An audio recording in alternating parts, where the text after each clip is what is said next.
and just do an intro with some updated information for everyone. And then I will release the screen to our leading team. Okay, you should be able to see my screen now, yes?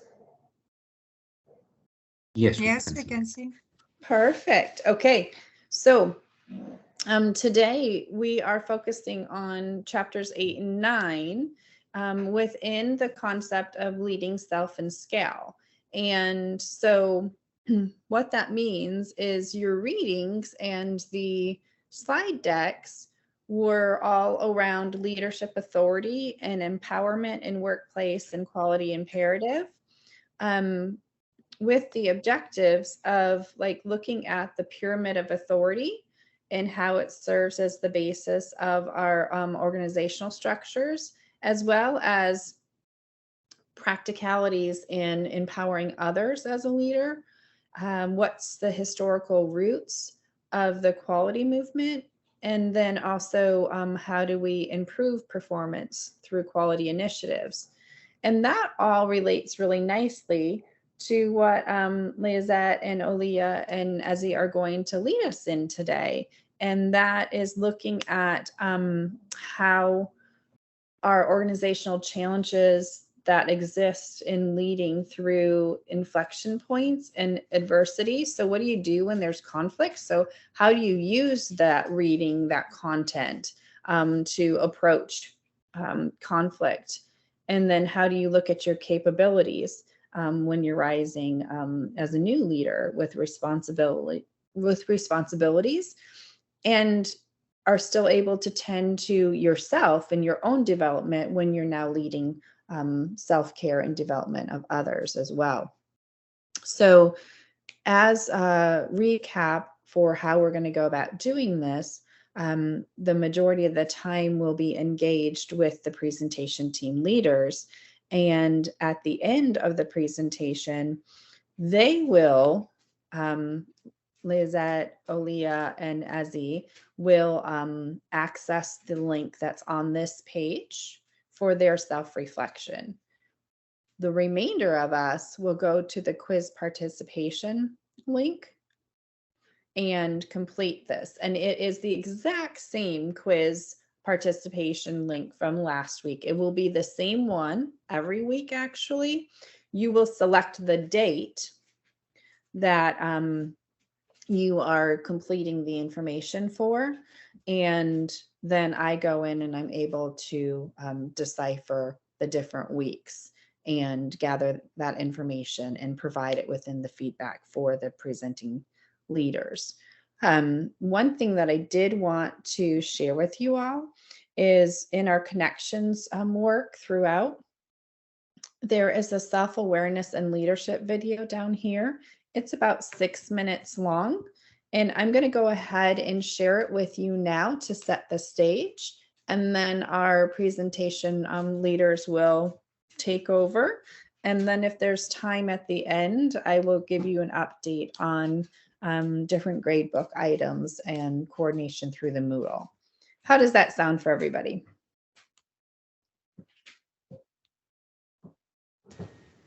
That's Okay. good, Dr. Ann, because I'm confused on all our assignments. Oh, you're confused on all of them. Okay. Okay. Well, maybe we should start that now and do the video afterwards, if that would be better for you. Oh, okay. Okay. So starting with our assignment that we're working on, assignment 2 is our solo project. And the solo project is something that you're doing independently. That's what solo means. And it is consecutive over 6 weeks of the course. So you have had the first three components of the assignment already. And this week is component number 4 out of 6. So you're actually slated to do your interviews this week. Now, what I can do is back you up to week 3 when this assignment was introduced. And it breaks down each week. So beginning on the end of January, you were able to look at the entire project itself in one document, which you provided. That's when you gave me the stars, the circles, the squares.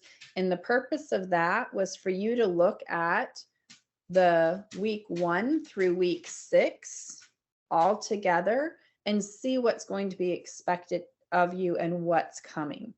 So then the next week, the focus of that assignment was for you to really start coordinating. We didn't have a session that week together. You had that time. That was when my granddaughter was having her surgery. You had that time to really start coordinating all of your work. So you selected one of these focus areas. You decided, am I most interested in conflict resolution and leadership? Or am I most interested in emotional intelligence and organizational leadership? Or am I most interested in intergenerational leadership? Or am I most interested in leadership development in children and adolescents? Or am I most interested in equality in leadership? And you made that decision at that point. And the reason why I'm emphasizing this is because this last week, week 5, your responsibility was to submit the questions that you would be asking for your interview. And you would have 5 questions for each of the 4 leaders. And we had agreed that you could do 3 leaders. So 5 interview questions for each of the 3 to 4 leaders that you were going to be interviewing. And so when I was reading through all of those questions that you all developed, which were incredibly sequenced to inform you of the focus areas this past week, when I was reading those, a few of you didn't follow the instructions on this week, and you wrote questions for all 5 of these focus areas. But the assignment is to choose one of these focus areas, to write interview questions for different leaders that you'll interview about that focus area. So if I'm doing this assignment, I'm working on equality and leadership. All of my questions on February 13th, on that due date, on that week, would revolve around equality and leadership. So that now this week, when I get ready to go and actually conduct my interviews, I have that focus of equality and leadership. And then what you're going to do next week is you're going to create your visual, your infographic that's going to represent the learning that you had from those interviews that took place. And that is the 5th portion of that assignment out of 6. The 6th portion is that on March, the dates for March are the 6th, the 13th, or the 20th, I believe. Those 3 Mondays, yes, the 6th, the 13th, and the 20th of March. We're going to do a random selection. So you don't know which week you are going to be sharing your visualization, your infographic. But on one of those weeks, you are going to share, and you're going to tell us why you selected equality and leadership, or whatever your focus was. You're going to talk a little bit about the leaders that you interviewed and why you selected them. I'm not saying that you're going to tell us the details of their name and where they work and what their role is. You're going to incorporate like how did you come about knowing these leaders? You don't have to give us personal details about them, but why were they your go-to people to interview? And you're going to show us your infographic and speak to what you learned through the experience about your focus area of, if it was me, equality in education. And you're going to incorporate some kind of feedback from your peers. So you are going to ask them to either put in the chat box specifically like takeaways that they learned from your exposure, or you can give them a little survey, very brief, because this is going to be done in the 15 to 20 minutes that you're allotted on that day. And it's just an opportunity for you to get feedback to see if the peers learned anything from what you shared, or if there was something that maybe connected to what they learned in their interviews to what you learned in your interviews. So that's the sequence for the solo project. One more thing I'm going to say, and then I'll ask open it up for questions on that, is if you were one of the people who this past week wrote interview questions out for each of these focus areas, the feedback that I gave you was, rather than starting all over and doing double the work, you had questions that you can ask the same questions of 3 or 4 different people, possibly the same people that you have coordinated to interview, but it will all be the questions on conflict resolution, or the questions on one of those focus areas, so that you have a representation of learning that's focused in. So I'm going to stop there and open it up for questions.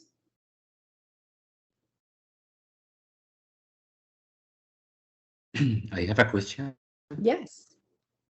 Like, so like this, doctor, we have to pick up one topic, and the 4 or 5 interviewers must be discussed the same topic. Am I right? Or can I pick different topic for each one of them? No, same topic. You are right. It is the same topic. Where you're incorrect is it's 3 or 4 interviews with 5 questions each person. Okay. Yeah. So the same topic. All right. For the same topic. Yes. Yeah. Thank you. Thank you. Okay, for me, Dr. Ann. Yes. Yeah, in the solo part 2, I interview 4 leaders. I submit I uploaded in the model their answer to my interview. This week, yes. Yeah, in the part 2, in the part 2. Now in the part 3, I set different leaders again and different questions. So in the part 2, Yeah. you were just telling me who you were going to be interviewing. Oh, I already interview leaders Okay. there. So you're ahead. Oh. Yeah. So you're ahead. So you just need to upload here in week 4 those interviews. Okay. Yes. So If it's you already did it, the you're same ahead. leaders, the same questions. Yes, absolutely. Okay, I think it's on part 2 different leader. In part 3, that's what I'm thinking. So I'm confused. Yes. Yeah. So you skipped ahead. You did part 2 and part 4 together. Yeah, because I'm worried on the Judith. So. Yes. But they don't like audio or interview by cam. They just like I can answer by email. They told me, so I just screenshot their email and send it. I uploaded it in the Moodle. Okay. And then I can go to the Moodle to review. Perfect. Okay, thank you. Yeah. If I have any problems accessing it, I'll reach out to you. Okay, thank you very much. Thank you. Professor, Yes. for the names of the leaders, do I need to use APA format or just a normal Word document with their names and details? It's just a Word document. If you see, let me go to if you're talking about this assignment, you can actually The second just, assignment. yes, this is part 2. Yeah, so you can just put the leaders Their that details.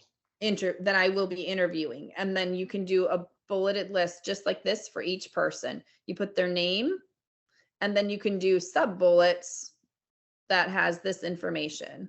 Or you know, No. and if you're worried about privacy for the name, you can just do like their first name Actually, and initials. my plan was not only the name. I was going to add their LinkedIn profiles. Oh, well, that would be wonderful for me if they're willing, because I'd love to follow them. That'd be great. Yeah, Okay, but I was just saying that, dear, because a lot of people were concerned about privacy. So we're trying to be flexible for meet the needs for the learning and honor people's requests for privacy if they would like that. But if they don't want the privacy, I would love that. I would love to be able to connect with them on LinkedIn. and last question is, I know it is overdue, but like there will be it will be accepted for late submission, or what will happen?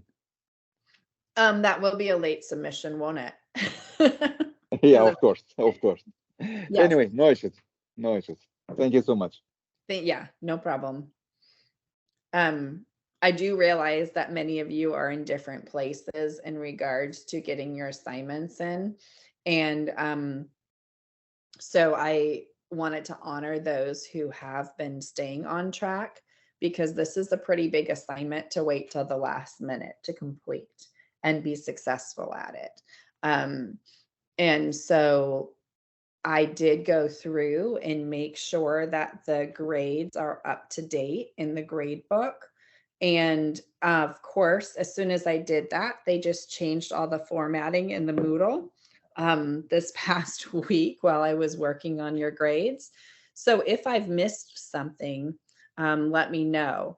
I am going to be sending notes out this week, because like I said, we are in part 4 of 6, and my goal is for you to be successful, but I can't do the work for you. So if you're not getting those assignments in, having something late once or twice is not a big deal. That happens. It's not professional, but it happens. But if you don't have anything turned in, that's another story, because you're going to struggle, and we're going to get to a point where it may be that you're taking the course over. It depends on you and your success and what you're looking for from your degree. So I appreciate those of you who have stayed on track. I broke it into parts so that it wouldn't be so overwhelming, and so that we could have this opportunity to discuss it throughout the weeks. Now, the assignment that we're doing right now, when I go here to the presentation team for this week, this is your assignment number 1, which you have a checklist for, which I will follow. I had it open, but if you joined us late, I kept getting, my browser kept shutting out of the virtual meeting. And so I lost everything that I had opened on my tabs. So I am going to pull that up now, because while our presentation team takes us through the learning, I'll be using that for my notes. And just like I did last week, I will give the presentation team immediate feedback from my notes, and then I'll wait a couple of days and add the feedback that you all will be giving them through this link and this this QR code, and give them their score points for that time as well. And so if you're wondering, How do I know when I am on a part of a presentation team? Because maybe you weren't here in class those couple weeks that we talked about it. You go to the overall course goal and you scroll down below the evaluation and percentages, and you will see the content for the course broken down by each week. And we had a fabulous experience with Noran and Ahmed and Rhodas last week. And you got an opportunity to still participate in that if you weren't with us by watching the recording when it was uploaded and completing the participation or quiz/participation for the week. So we're not penalizing you if you can't make it to class because of work, but if you then don't do that, that's not for us to be accountable for, that's for you to be accountable for. So you should have watched that recording of the session and completed the quiz/participation for the week. And now this week we're here with Lizette, Olia, and Ezzy. And of course, Olia had her grid was shut down, her power was shut down in her area. So they're problem solving pretty creatively to still get the work done today. And I appreciate that they came to me with a solution to the problem rather than not taking responsibility for the learning. So that goes a long ways.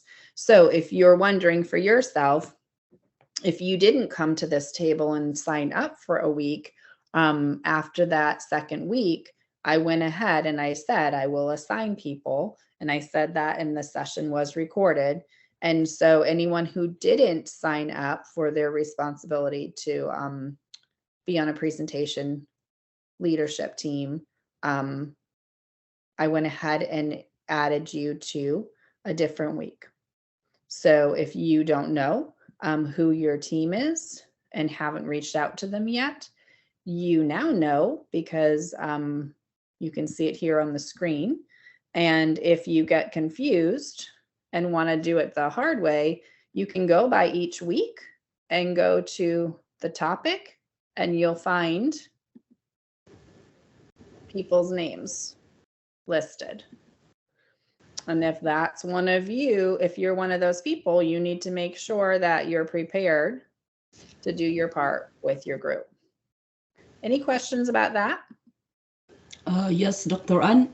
Yeah. In our group, we are in the last, I'm in the last one. Yes. And I have a group mate named Mohammed Ibrahim Matar. And and the other name is Mohammed Matar. And I asked Mohammed and he said that it's the same person. So same person. Yes, he is in the same two teams. Oh, two teams. Okay, Mohammed, do you know which other team he's in? Yes, and third to the last. I think they are in the third to the last. Okay, let me look. I think he is in 27th of March with me. Oh, this is the same person. Go. Okay. Yeah. Okay, hold on. Let me look. Okay, I see it. So that's weird that he's in the grade book twice. I'm gonna have to make sure I fix that in the. I'll have But to it's check. okay. It's okay. You can. Well, that's okay. You know what I'll do? Have you already started coordinating with him? Yes, we are coordinating with him. So I asked him, is this name same with you or it's different? God said, it's the same, he said. Okay. So then what I will do is, since the presentation team on the 27th of March has 4 people, and on the 17th of April, it has 3, I'm going to take Mohammed off of the 27th and leave him on our group the 17th. Okay? Okay. Yes, because we are only 2 in the last. Yes, otherwise it would just be the 2 of you.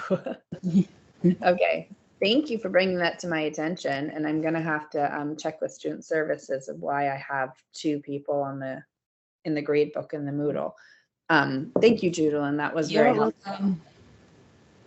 Okay, So I am going to not do the video right now because I want to let our presentation team take the screen. And thank you for your questions, and always bring them to me because I do want you to be successful, and I do know that you're busy professionals. So we'll get the job done so that you can get your learning and be successful in the course. Without further ado, I'm giving the microphone over to and the screen to Lizette and Olia and Ezzy. Thank you, Professor. Thank you. Okay, I will share my presentation. I'm the first. I'm starting this class session. So just a second.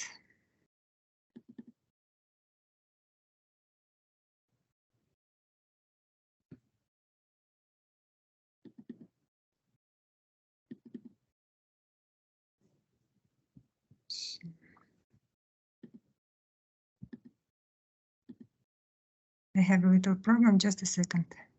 Oh, no problem. While you're doing that, I'm going to go ahead and put the link to the checklist for this assignment in case your peers want to follow along with that as well,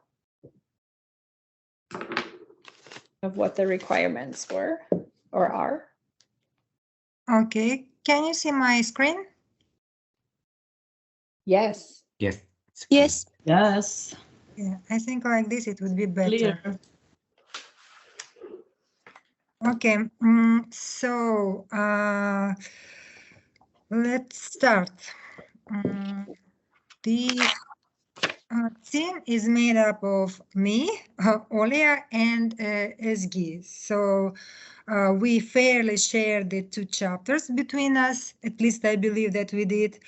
And according to the timeline, each of us will try to keep in 30-40 minutes. So let's start. And we start with chapter 8, Leadership Authority.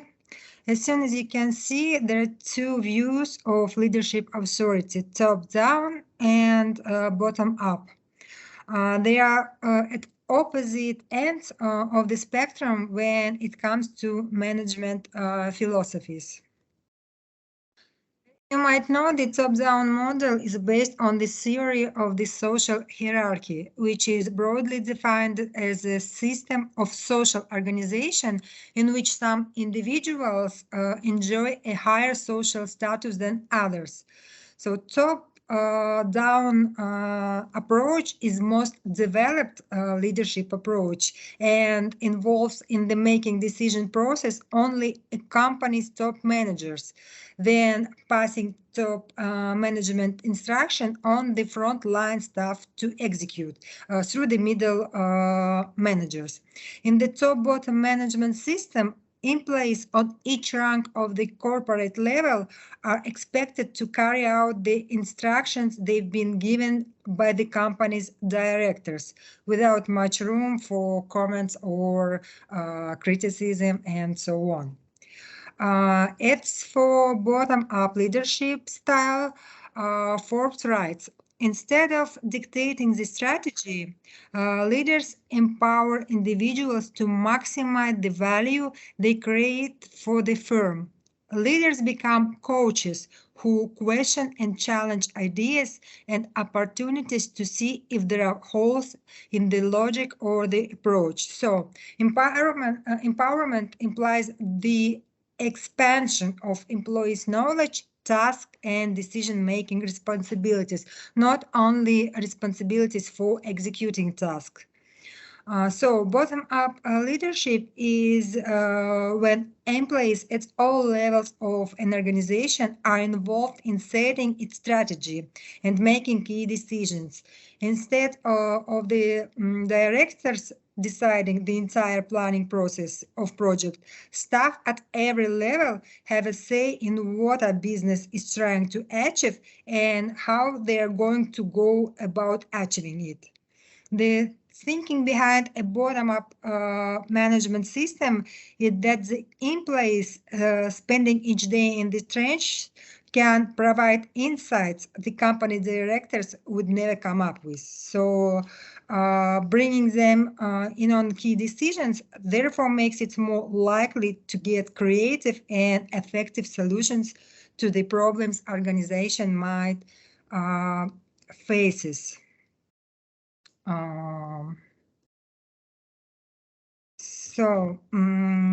Both approaches comes with advantages and disadvantages. And let's briefly point out them for each model. Here are some of the top-down approach advantages, which are the most important on my point of view. So the first impact of a top-down strategy is on decision-making. The decision-making process is faster because when fewer people are involved in decision-making process, it shortens the time between diagnosing the challenge and taking effective action. The second impact on it's one of the most important is on strategy alignment. When under a top-down approach, a company strategy is better understood. As well, employees know where they sit and in the company and what their role. This makes operating in alignment with the company strategy much more, straightforward in comparison to the bottom-up approach. The third impact is that the top-bottom model provides clear goals and expectations for the employees, and they can focus on the execution. It means that employees are free to focus on execution their day-to-day work rather than being bogged down by thinking through the strategy behind everyday task on their to-do list. There is, of course, some disadvantages of the top-down approach, and they are, first of all, it's a limited creativity and proactivity, as well as low motivation and participation from low-level employees, because the employees are not involved too much in the decision-making process, and they don't feel that all the values and decisions, they don't share all the values and decision was made by management team. So they might be a little bit frustrated about this. And employees may, because of it, employees may feel disconnected from the company's values. And consequently, all this can lead to missed opportunities or inefficiencies associated with the narrow vision of a small group of people compared to situation when decision-making process involved all employees. So what are the advantages and disadvantages of the bottom-up approach? So the first advantage is that employees very motivated here because they are more engaged in company processes, they're more likely to be motivated and to be productive. Also, consequently, they are empowered and they have better collaboration between employees and managers. The bottom-up approach builds trust. There is a lot more communication between individuals, teams, departments, management team, and it's clear to each individual how everyone depends on everyone else in order for the whole company to move forward. And the team feels aligned with the organization missions and values because they participate in decision-making process and can influence on the final decision. So, of course, there are some disadvantages of this approach. The first one, it's decision-making process can take a long time, because the more people involved in the process, then it takes more time to hear everyone and consider all options, and it's a time-consuming process. So when having many ideas on the table can lead to innovative plans on the one side, at the same time, it can also lead to a lot of expectations and experimentations and arguing and discussions and so on. There is also difficulty in managing complex projects due to the number of people involved. If it's a very big and difficult task, to wasting time by discussing all the details will give negative effect on the whole organization process. So it's also that if people cannot be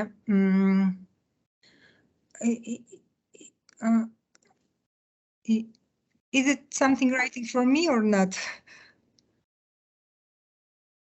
I'm so sorry, Eliza. I know it can be distracting when there's things going on in the chat.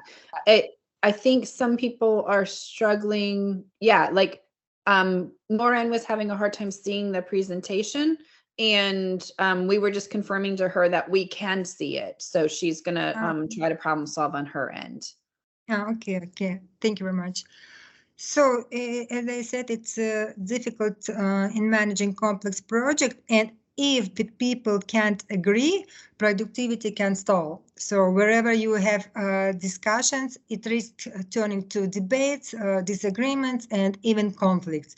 If you think it's not mature enough, this is more likely to happen. So, and the last one, it's personal egos, which might be involved in the process of decision making. If everyone wants their ideas to be heard and considered, they might start competing more and more for recognition. And if self-interest turned the focus from company-wide success to individual success, then things can get messy. On this slide, you can see the companies that use the top-down and bottom-up approach. So among others, I want to give a little example about Apple company. When Apple under Steve Jobs, it's an example of a top-down approach to management. The story says that when Jobs said jump, everyone else at Apple asked how high. So it showed that he set the company strategy, dictated deadlines, and essentially used his colleagues as tools to bring his personal vision to life. So actually, Jobs' word was final, and Apple's engineers and designers' jobs was to do what he told them and not question it. So what is the difference between top-down and bottom-up models? The main difference between these two approaches is the process starting point and focus. The top-down approach starts with the high-level understanding of the problem, while the bottom-up approach starts with individual components.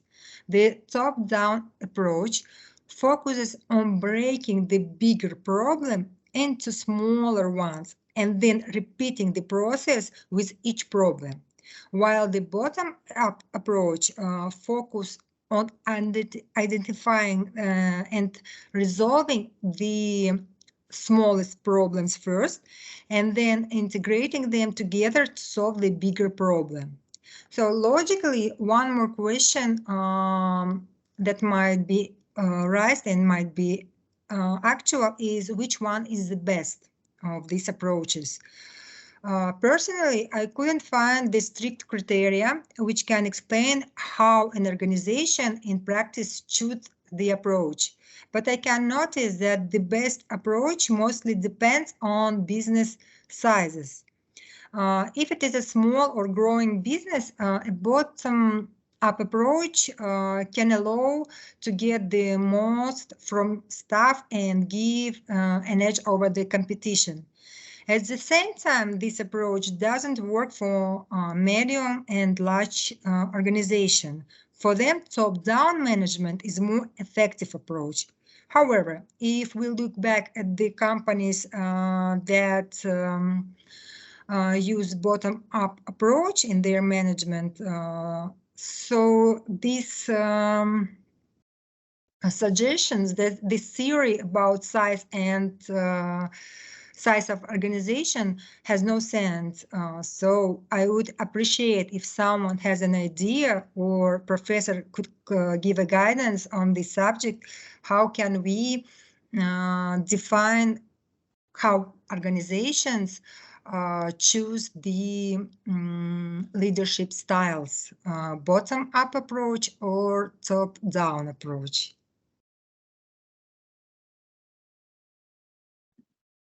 I'm going to give your peers a chance to answer first, and then I'll add some information, okay? Okay, thank you. Thank you.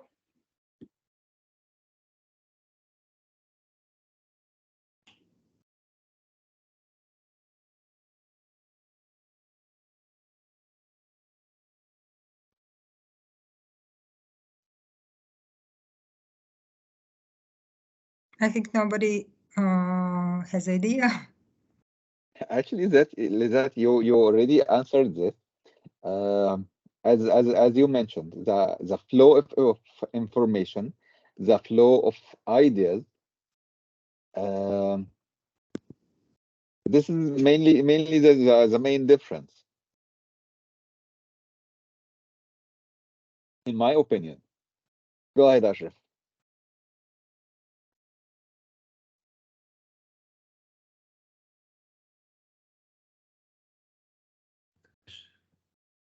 Yeah. Can you hear me now? Yes. I think it depends, as Liazette said, maybe depending on the type of the project or on the type of the industry itself. And also, I think mainly it depends on the team. In some industries, we cannot depend on the bottom up, maybe because you have some level of labors or some level of mm, some level of workers that they don't not concerned about the mission and vision of the company. So in that case, you don't have clear judgment, or you don't have clear vision. They don't have clear vision on their responsibility.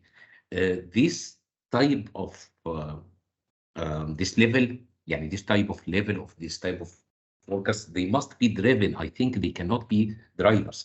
In case you give you use the bottom up approach, you will find the organization went in different direction than what's planned. This in my opinion. So I think it depends mainly on the team. Not everyone can be involved in the team to be a decision maker. That's it. Thank you. Thank you. And I'll go ahead and synthesize, because Lizette, I think Ahmed was correct. You did pretty much tell us, but for top down, it's when we want to take a company from general endeavors to specific goals. And so it is the culture of the company. It's a huge part of the way of work and the structures that are in place.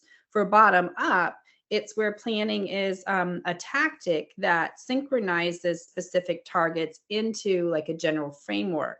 And then when we look at top-down management approaches, it really does allow our leaders to set clear goals and expectations. And it's quite often much more hierarchy, like you said, with Apple.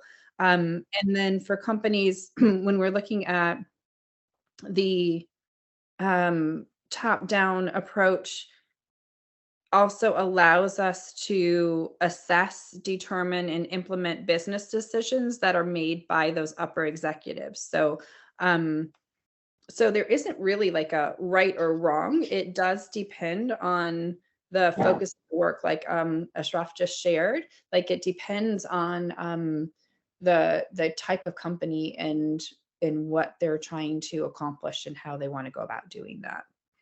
Thank you. Thank you very much for clarification. Okay, so the next part, Next leadership style is servant leadership.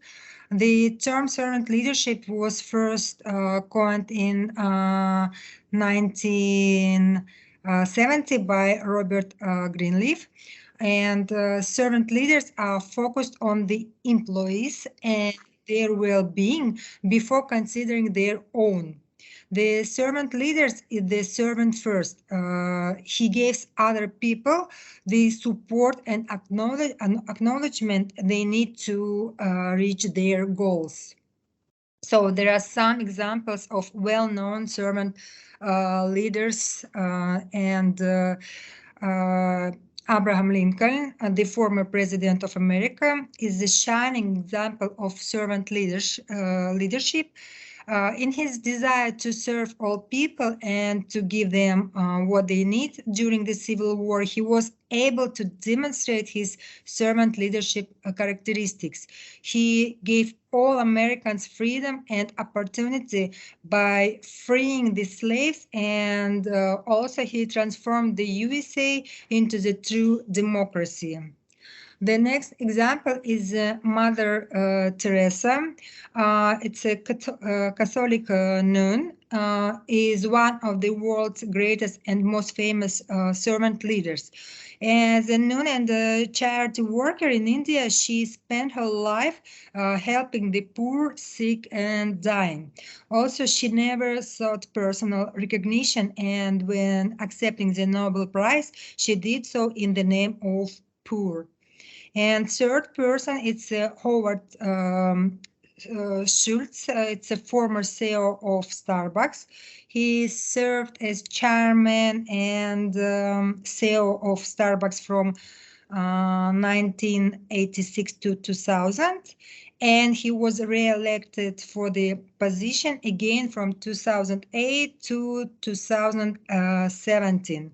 Under his leadership, a small Seattle coffee-related retailer became a worldwide coffee-selling business. So Schultz applied servant leadership both to employees and to customers. He is a very interesting person, and I would recommend everyone to read about him some additional information. So as for now, let's watch the video where Kent Blanchard discussed about servant leadership, and I will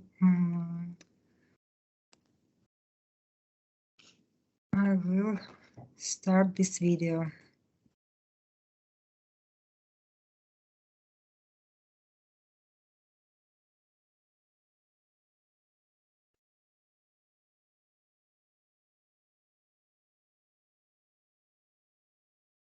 There is no voice, Liazat.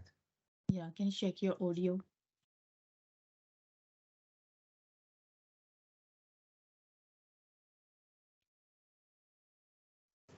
No sounds? Lizat, hello.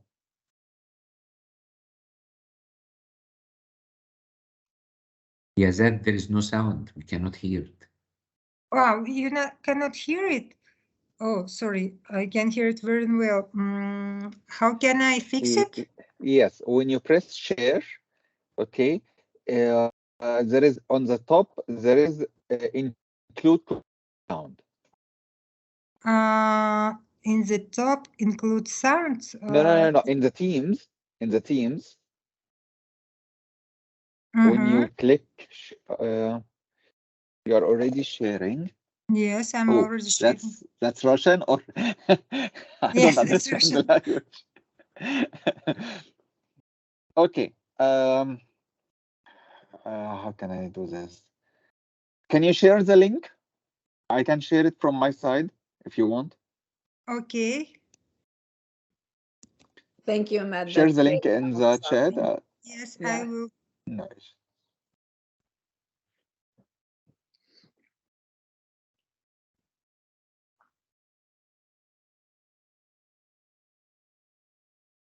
Can I share with you both links and you will play? Sure, no problem. Thank you. So, and how we will do it now? I'll share from my side.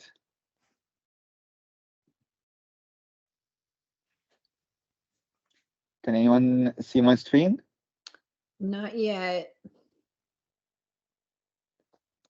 It shows a black screen with your name. So you might have to unshare and reshare for it to connect, because I think Lysette Okay. was disconnecting when you were sharing.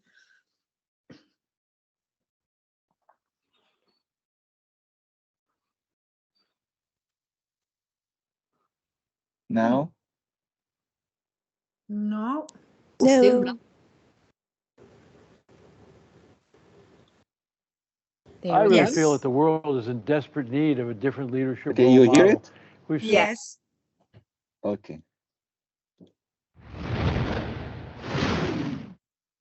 I really feel that the world is in desperate need of a different leadership role model. We've seen what self-serving leaders have done to the detriment of people in every sector of society all around the world. And so what we really need is people who are servant leaders, people who are there to serve first and lead second. Leadership is an influence process. We're all influencing each other all the time. So everybody's a leader in every part of their lives. The most effective leaders I know are just good human beings. They care about people. They listen more than they talk. They want to help people win. That's about caring, and it's about your heart.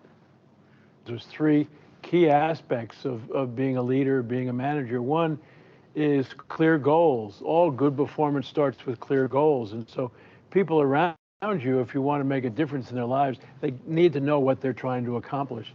Second, once the goals are clear, you ought to wander around and see if you can catch them doing something right and give them a 1 minute praising, acknowledging what they've done, tell them how you feel about what they've done, how it's impacted you, and that's really important. And then if their performance isn't going exactly the way you both wanted, you give them what we call now a 1 minute redirect. So to say, gee, I'm observing your performance here, and I don't think it's as good as we thought it would be. Do you agree? And they usually will, because you're not there to punish them. And then you say, what can I do to help you get back on track? One of the important things about being an effective leader is to enter your day slowly with some sense of intent and think about what's on my schedule today. How do I want to be seen today? And then at the end of the day, put praisings in your journal. What did you do today that you feel really good about? And actions. What did you do that you'd love to replay? And that'll maybe set a goal for you the next day. I think a good manager is more intentional in their behavior, not caught in the rat race. And the problem with the rat race is even if you win it, you're still a rat. I like to look at it, the difference between success and significance. I think when people are focusing on success, they're thinking about how much money they make, the recognition they get for their efforts and their power and status. When that's who you think you are, the only way you can maintain your feelings of self-worth is to get more of those. And I think then you miss significance, which to me, the opposite of making money is generosity of your time, your talent, your treasure, and a fourth one, touch, reaching out to people. What's the opposite of recognition? It's service. And what's the opposite of power and status? It's loving relationships. Because when all is said and done in life, when you're gone and you die, the only thing you get to take with you is your soul. And that's where you store who you love and who loved you.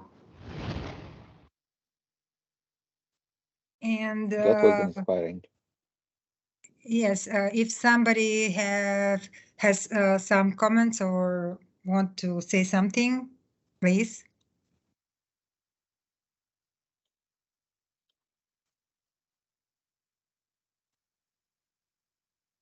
Okay, if not, let's watch one more video about servant leadership principles. And I would like, yes, Alena?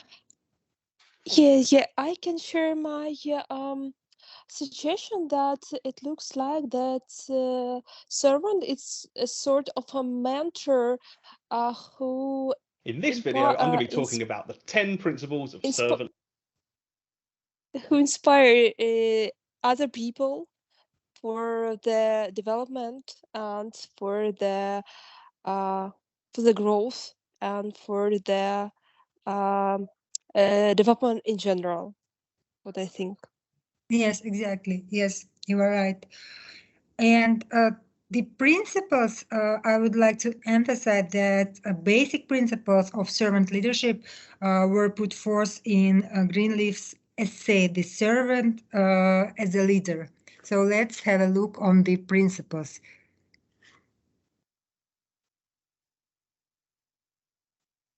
In this video, I'm going to be talking about the 10 principles of servant leadership: listening, empathy, healing, awareness, persuasion, conceptualization, foresight, stewardship, commitment to the growth of people, and building community. So without further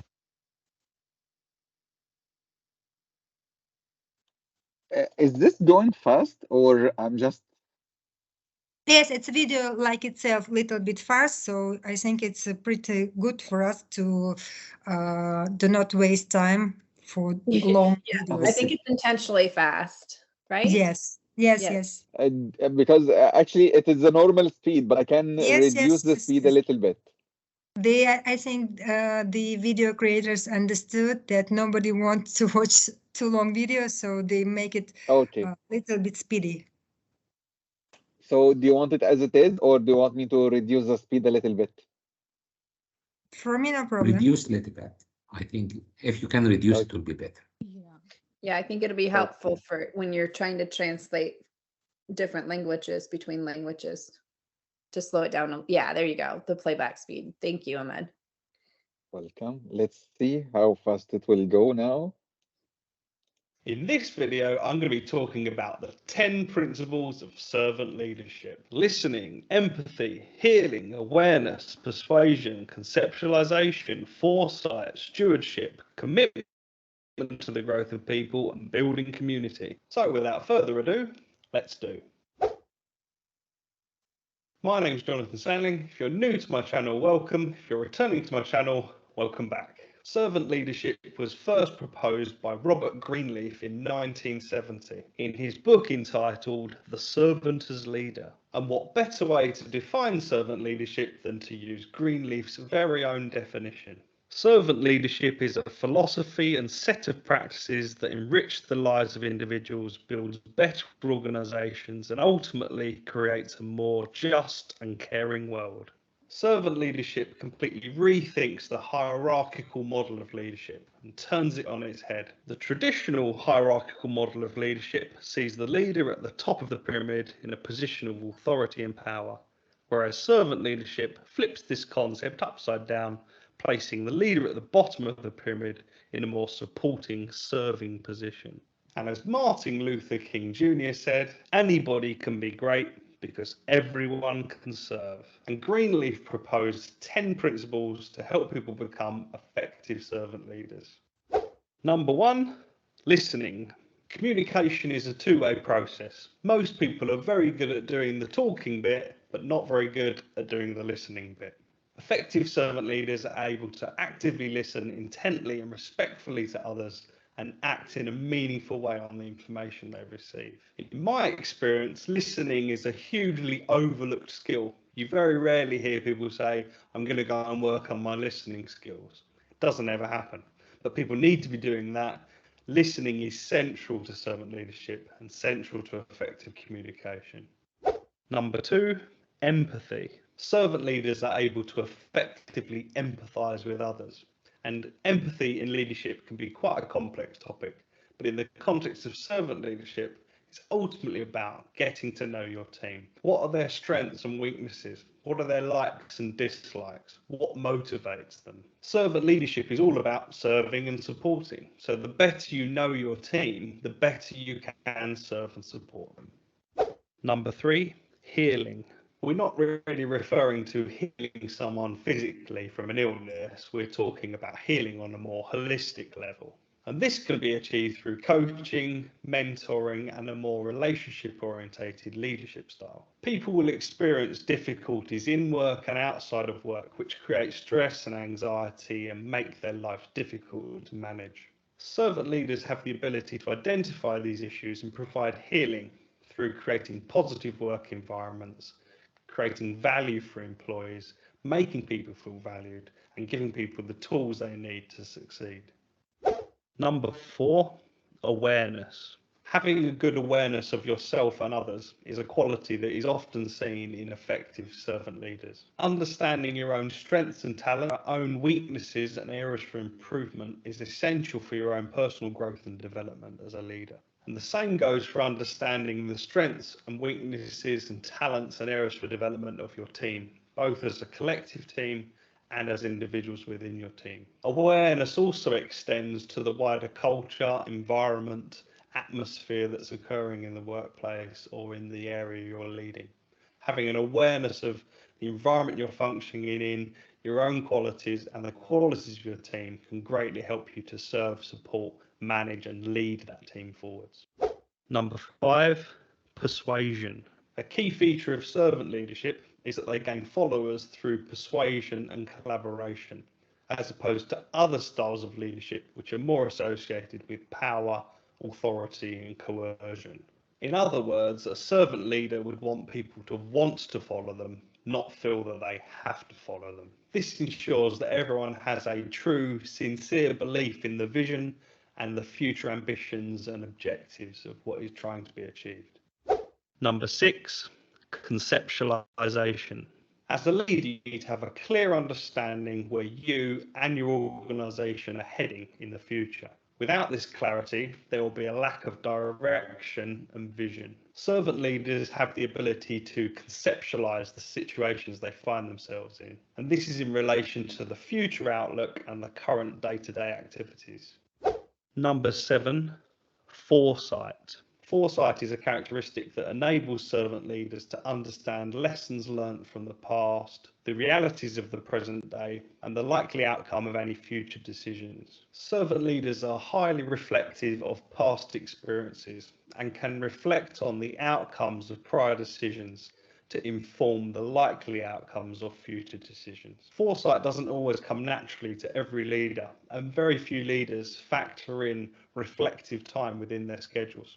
So it's important to allocate specific points in the week, the month or the day where you can sit and reflect on past experiences and future potential decisions. Number 8, stewardship. Stewardship is about a leader guiding an institution or organisation throughout their journey. And Robert Greenleaf believed that all leaders of all institutions had a responsibility to ensure their institution worked for the greater good of society. So servant leaders should be ethical, authentic, and focus on more than just profits. In other words, servant leaders should be demonstrating decency in leadership. Number 9, commitment to the growth of people. Servant leaders believe that people have an intrinsic value beyond simply the work that they do. Servant leaders lead with a deep commitment to both the personal and professional growth of any individual they're dealing with. Ensuring staff welfare and well-being is a major consideration for servant leaders. In fact, this principle can be found in a number of other principles such as awareness and healing, making the commitment to the growth of people a central pillar of servant leadership. Number 10, building community. Developing and building an effective community is fundamental to servant leadership. Servant leaders aim to create and synthesize social and task-orientated communities. Establishing strong team cohesion is an important component for servant leaders, and this can be achieved through enhanced trust and an ambitious vision. If you're interested in assessing and developing your own servant leadership skills, I've created a free, downloadable self-assessment questionnaire. It's a 28-item questionnaire with auto-generated results, and there's a link in the description should you wish to complete it. There's also a link in the description below to my website article. Thank you very much. So I hope it's pretty clear who the servant leaders and their traits and characteristics. So the next leadership style is authentic leadership, which is similar to servant because it has a lot of things which is the same like a servant leadership style. So both servant and authentic leadership styles are positive leadership styles. They serve other individuals. They both believe in empowering the employees they serve and display relationships with people or followers. They rely on their personal charisma to get things done. So authentic leadership occurs as a result of process of legitimation in which the followers' perceptions of the authenticity of the leader are activated by moral judgment regarding which the value system. Excuse me, Nazat. Yes. Are you presenting something? Yes. Well, share it again, please. No, we can't see you. We can't see your Really? screen. Because I was sharing, then now you should share. Okay, just a second.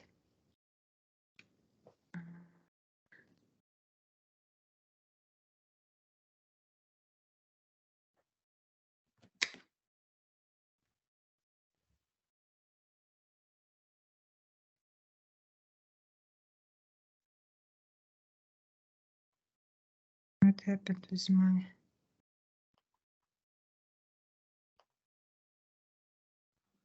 Can you see now? Yes.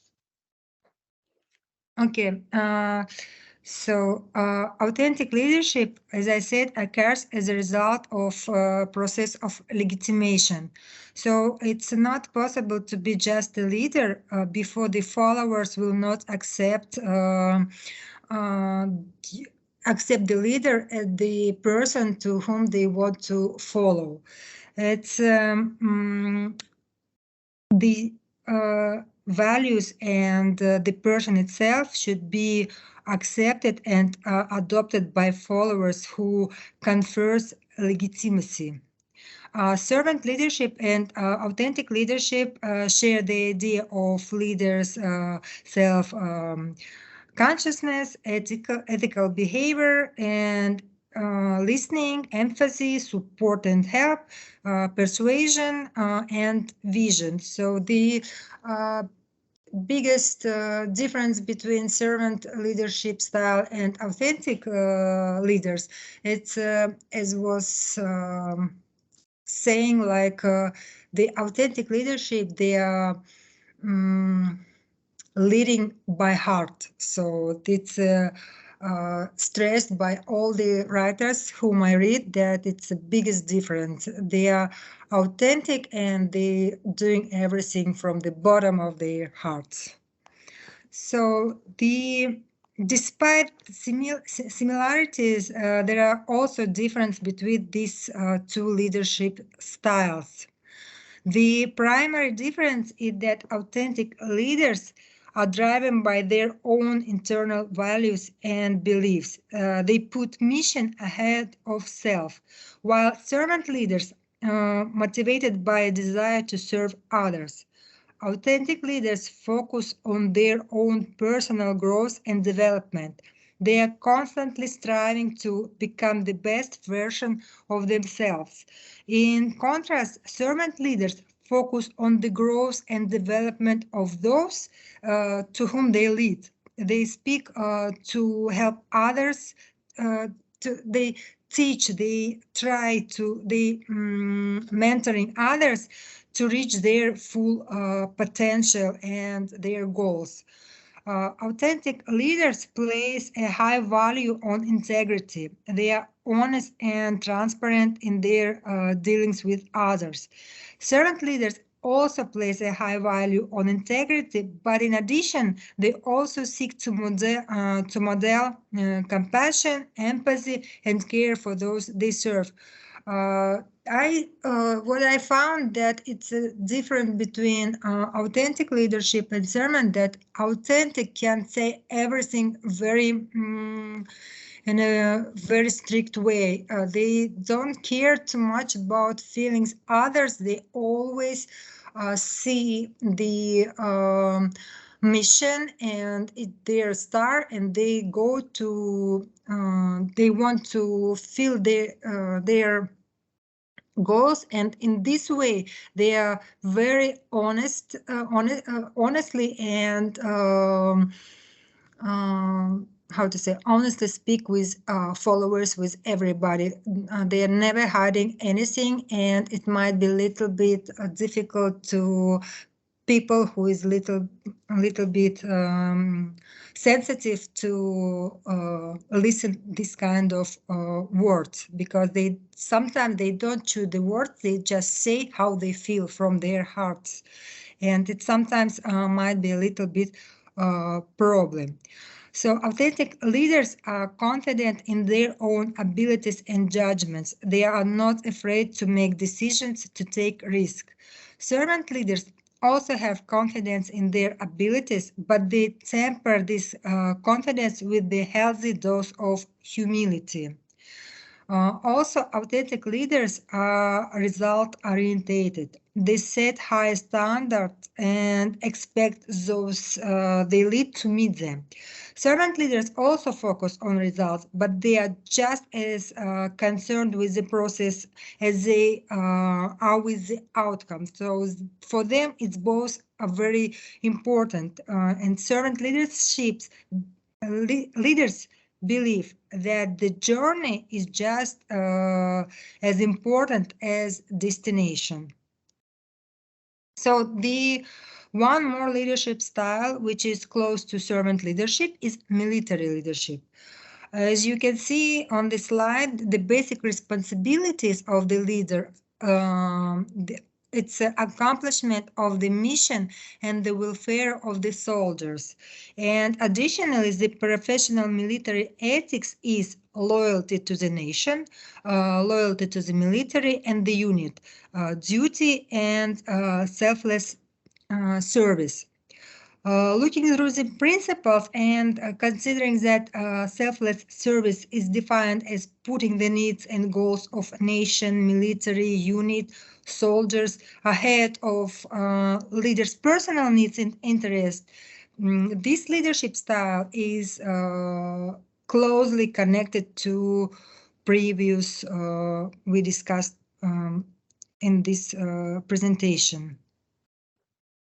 So the next leadership style, it's participative leadership. At the servant leadership style, participation leadership style is based on listening to their employees and involving them in the decision-making process. Participative leadership refers to leaders who employ a democratic approach to team engagement. Participative leaders give employees a chance to express their creativity by coming up with suggestions to tackle a situation. Under participative leadership, the leader empowers their followers and makes them a part of decision-making process. As a result, employees feel valued and devote themselves wholeheartedly to the organization. And participative leaders can motivate their employees and extract better performance from them. This leadership style helps achieve the company's objectives efficiently and efficiently. So the example of the participative leader is Bill Gates. He believes in the value of input from the employees for overall company success. The driving force behind the success of Microsoft is the enthusiastic and hardworking attitude of Bill Gates. He understands that in business, you will have fluctuations and changes that you must adopt to in order to succeed. He empowers employees, encourages open communication. He acts as a mentor and a role model and encourages a vision-oriented environment. He is also known to encourage his employees to become part of the organization by making company stock available to them. So making employees shareholders in the organization. And thus inspiring them to work harder to ensure the success of the organization. This attitude of making employee shareholders is a part of open book management, which in addition to fostering workplace commitment includes training people at non-executive levels in the business impact of their decision in order to draw people's attention to the connection between their activities and financial outcomes. And one more element is a deliberate disclosure, which implies to making all the financial information available to employees in order to demonstrate the company's cash flow. This improves morale by giving workers an understanding of the company's expenses and challenging them to look for ways to save the company money. So let's have a look at how participative leaders operate considering that this leadership implies workers' involvement in the decision-making process. So in this perspective, the participative leadership has to firstly facilitate the conversation and set guidelines for how the conversation will take place. Secondly, leaders should provide information and knowledge to the subordinates. And it's very important for the leaders to make judgment on what type of information is required and how the leader wants to share this information. Thirdly, the leaders plays a crucial role in creating an environment which is engaging and open, where subordinates feel their opinions are welcomed and respected. Fourthly, once the collaboration period is over, the leader must collect the information and start analyzing it. The leader should spend some time exploring the suggestions and understanding the pros and cons of each idea. The next step is when the leader feels they have enough data available to make the right decision, so they can do so. And the final element in the participative leadership framework deals with the communication of the decision. And it might be the most one of the most difficult steps, because the leader generally explains the decision to subordinates and provides the reasons behind this resolution. At this point, the subordinates can voice any concerns or further suggestions they might have, although it must be clear that decision has already been made. So it's also one of the disadvantages of the leadership, that it's very difficult to come up with some final idea. So on this, my part of presentation is going to finish, and the next is my colleague Olia. So thank you everybody for your attention, and if you have questions, I'm happy to answer. Thank you, Lisa. Before we transition to your colleague, I just wanted to give you all a rundown, because when we think about there's a lot of different leadership styles, and she was able to give us a thorough understanding of some from the textbook. Remembering that leadership style is the way that it's the methods and the directing and the way that we manage others. And there are some top, I think there's like 8 top styles that are most popular. And They're broken down between democratic leadership, autocratic leadership, bureaucratic leadership, laissez-faire leadership, which you can imagine would be that more like freedom to manage yourself in relation to a little bit of the authentic and and service leader, servant leader. Transformational leadership, transactional leadership, authoritative leadership is on that top 8 list. And then there's a coach style leadership, which we've talked a little bit about in the past and will be incorporated again as well. So all of the elements that Laziat shared so in such great detail, it's changing and evolving as the years go by. And so really keep up with the common denominator, which is understanding the difference and how there's leadership models that help us have a better sense of how we reach and how we reach others and at what scope. So it also allows you to align your goals and values and vision with those of the organization that you're leading. So knowing your style and knowing the organization that you're going into, you can look at it as an asset-based approach in, say, when you're interviewing or when you're doing a review. And your ability to recognize those different styles will be a game changer in how you interact with the people that you lead and others who are leading you as well. So thank you. I don't want to take up any more of your time, but go ahead, Olia. So I will play her presentation because she's not able to. Yes, so as I mentioned at the beginning, Aaliyah had, they turned the grid off, the power of the internet. She has unstable access to the course today, so she went ahead and recorded her section for the learning. Yes, can I start? Yes, please do.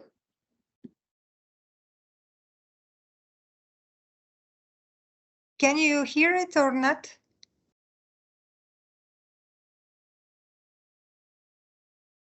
No. No, no sound again, isn't it?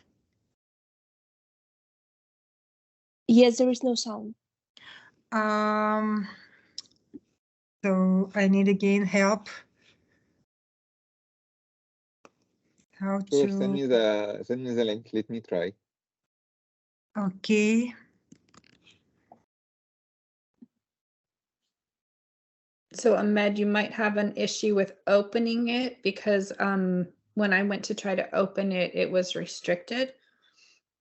Really? Just yes, because I asked for access. Just Okay, let me try to guide you. Don't close it. Yeah, don't close. I don't want to close. Maybe if I will close and after share again share and to press some button for voice, it will work. No, but what you will do is, okay, I'll share my screen and I'll try to show you what to do. Okay, hopefully it will work. Okay. Thank you, Ahmed.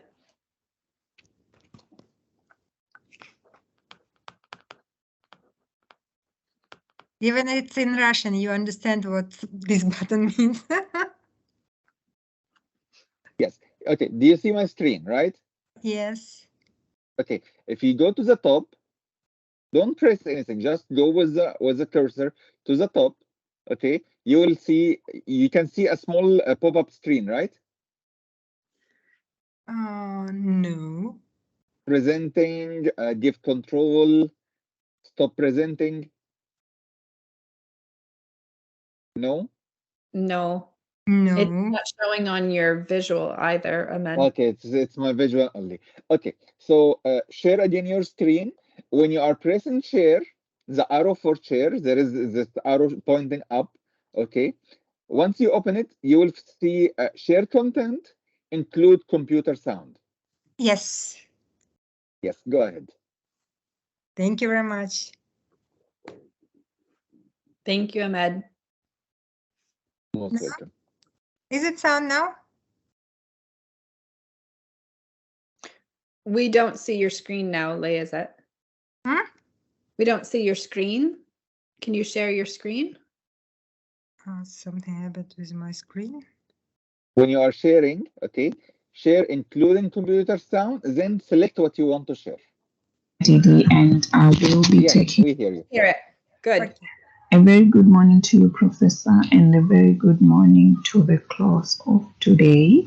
My name is Olaya Didi, and I will be taking you through the second segment of our group assignment presentations.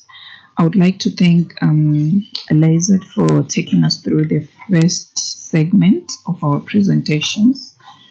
Right, I will be presenting to you the following topics: the leadership position, leadership psychological science, and two-way communication, empowered workplace communication problems and solutions.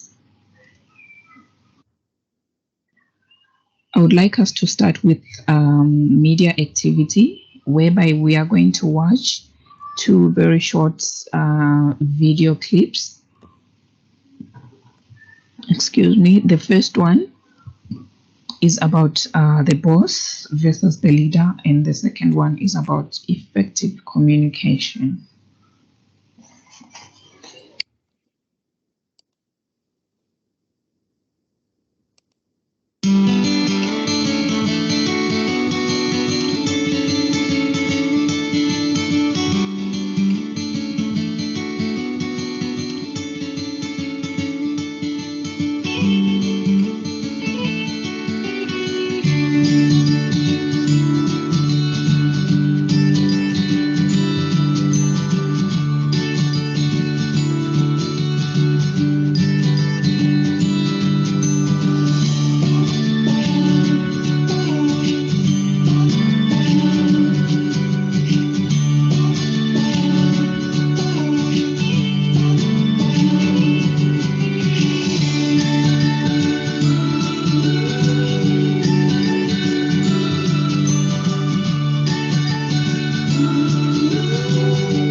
In the world of business, communication is everything. From making sure that everyone is on the same page, to motivating colleagues towards better productivity. Here are some reasons why effective communication is so important for management. Effective communication helps to enhance your problem-solving skills. Communicate and collaborate to address changes, resolve differences, and explore potential solutions. Managers who communicate effectively are better motivators and can more easily create the type of collaborative atmosphere that any business needs to survive. Effective communication helps people understand what they're supposed to do and why they're supposed to do it, which goes a long way towards increasing productivity. Today's workforce is becoming more globalized by the day, which can be challenging for managers who must work with diverse employees from different places and backgrounds. Communication skills work within the confines of this multicultural, multinational workforce to communicate and achieve the company's goals and objectives. So come visit 360training.com today.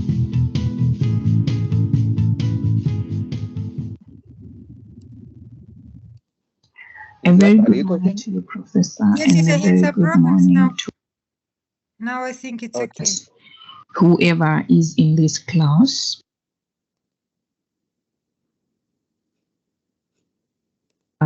video clips. Excuse me. The first one is about the boss versus the leader, and the second one is about effective communication. I would then like to pose a question to the class on what did we observe from these short video clips.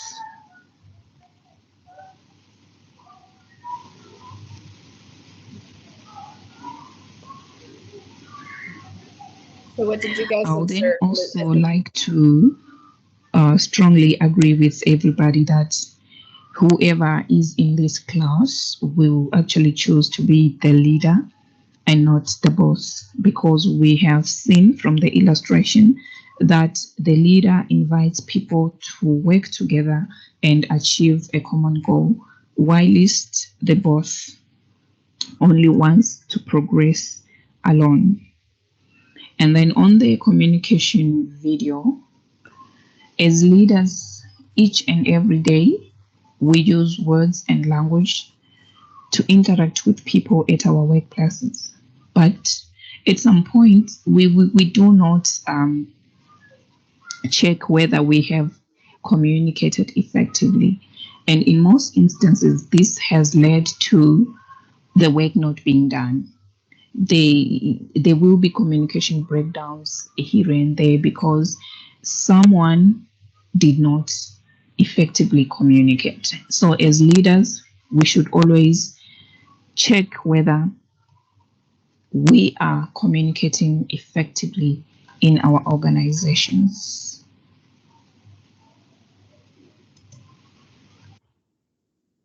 The following topic is on leadership position. Why do we need leadership in our organizations?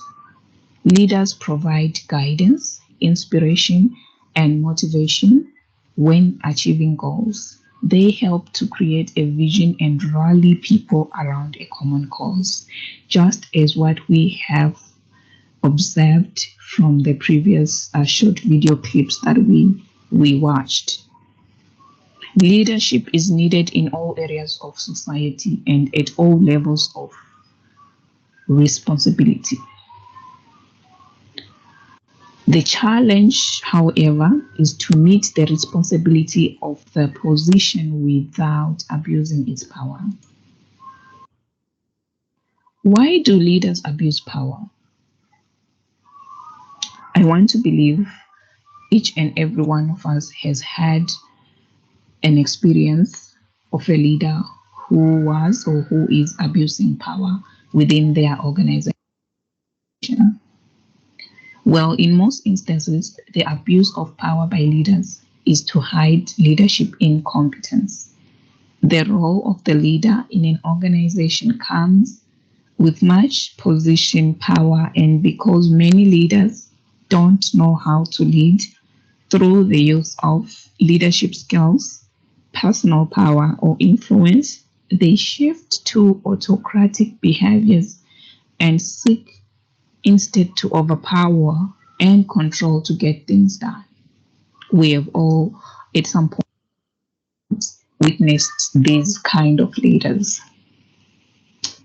Then on the sources of leadership power, we have expect power, the referent power, the legitimate power, the reward power, and the coercive power. We will start with legitimate power. It is the power that is given by the position in the organization. People will acknowledge the leader's legitimate rights. Therefore, they will listen to the leader and follow their orders. The second power is coercive power. This is the power that influences people by punishing them. As mentioned in the previous slide, if an employee does not follow the leader's order, a leader may use coercive power to punish them. We have all witnessed something like that within our organizations, I want to believe. But however, in this source of power, it does not mean like actually doing something to hurt somebody. It doesn't mean to hit a person or anything like that. It may mean the leader may give some rewards to the other hardworking people, except the one the leader wants to punish. In other words, the leader may not give rewards to the one he wants to punish. Something like that. And then on the power of reward, the reward power means the leader's ability to reward employees for performance. The rewards may include money, promotions, interesting work assignments, and anything else that comes with rewards. Even like job opportunities, something like that. And then on the expert power, this power is the influence that is based on expertise, a special skill or knowledge. It normally comes from education, experience, and training.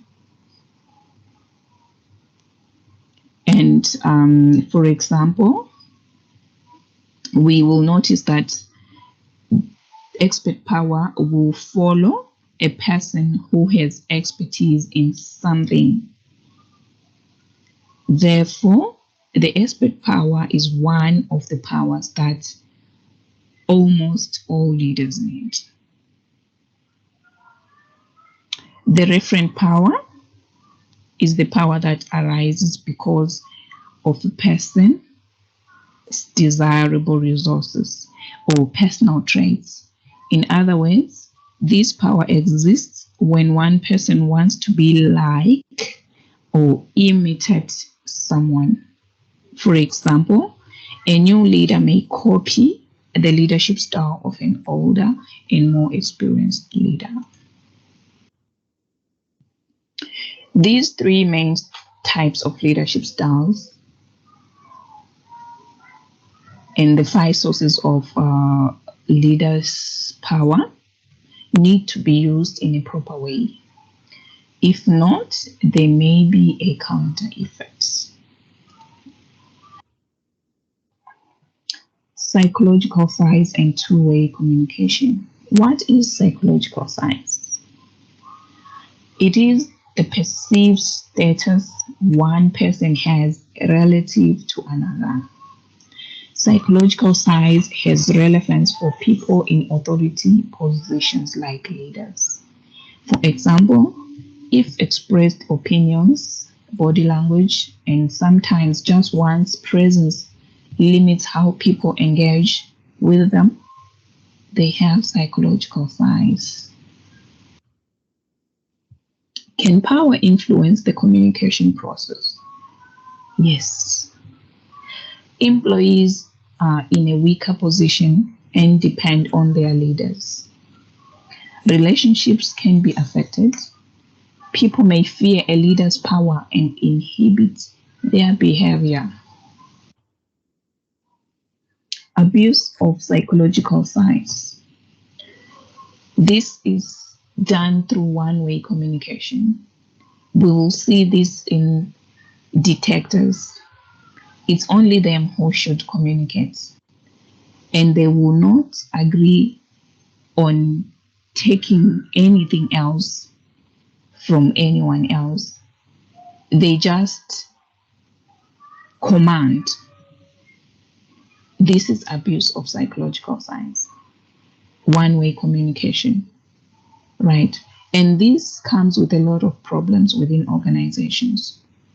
People will often or may be reluctant to say or do anything that might offend the powerful figure. Yes, people may become dependent on the leader to make all the decisions, and people are unwillingly to risk making a mistake and being criticized. People may become resentful if the leader is seen as autocratic or arrogant. Factors of psychological bigness. High status positions, commanding physical appearance, power to make decisions. And the negative factors, use of sarcasm and ridicule, use of terminal statements, formal, distant manner, cruel and punishing remarks, know-it-all superior attitude, interpreting and shouting at others, and public criticism. This is bad. To see people as leaders do all these things, it's very bad. However, we have a way to solve these problems by using a two-way communication process effectively.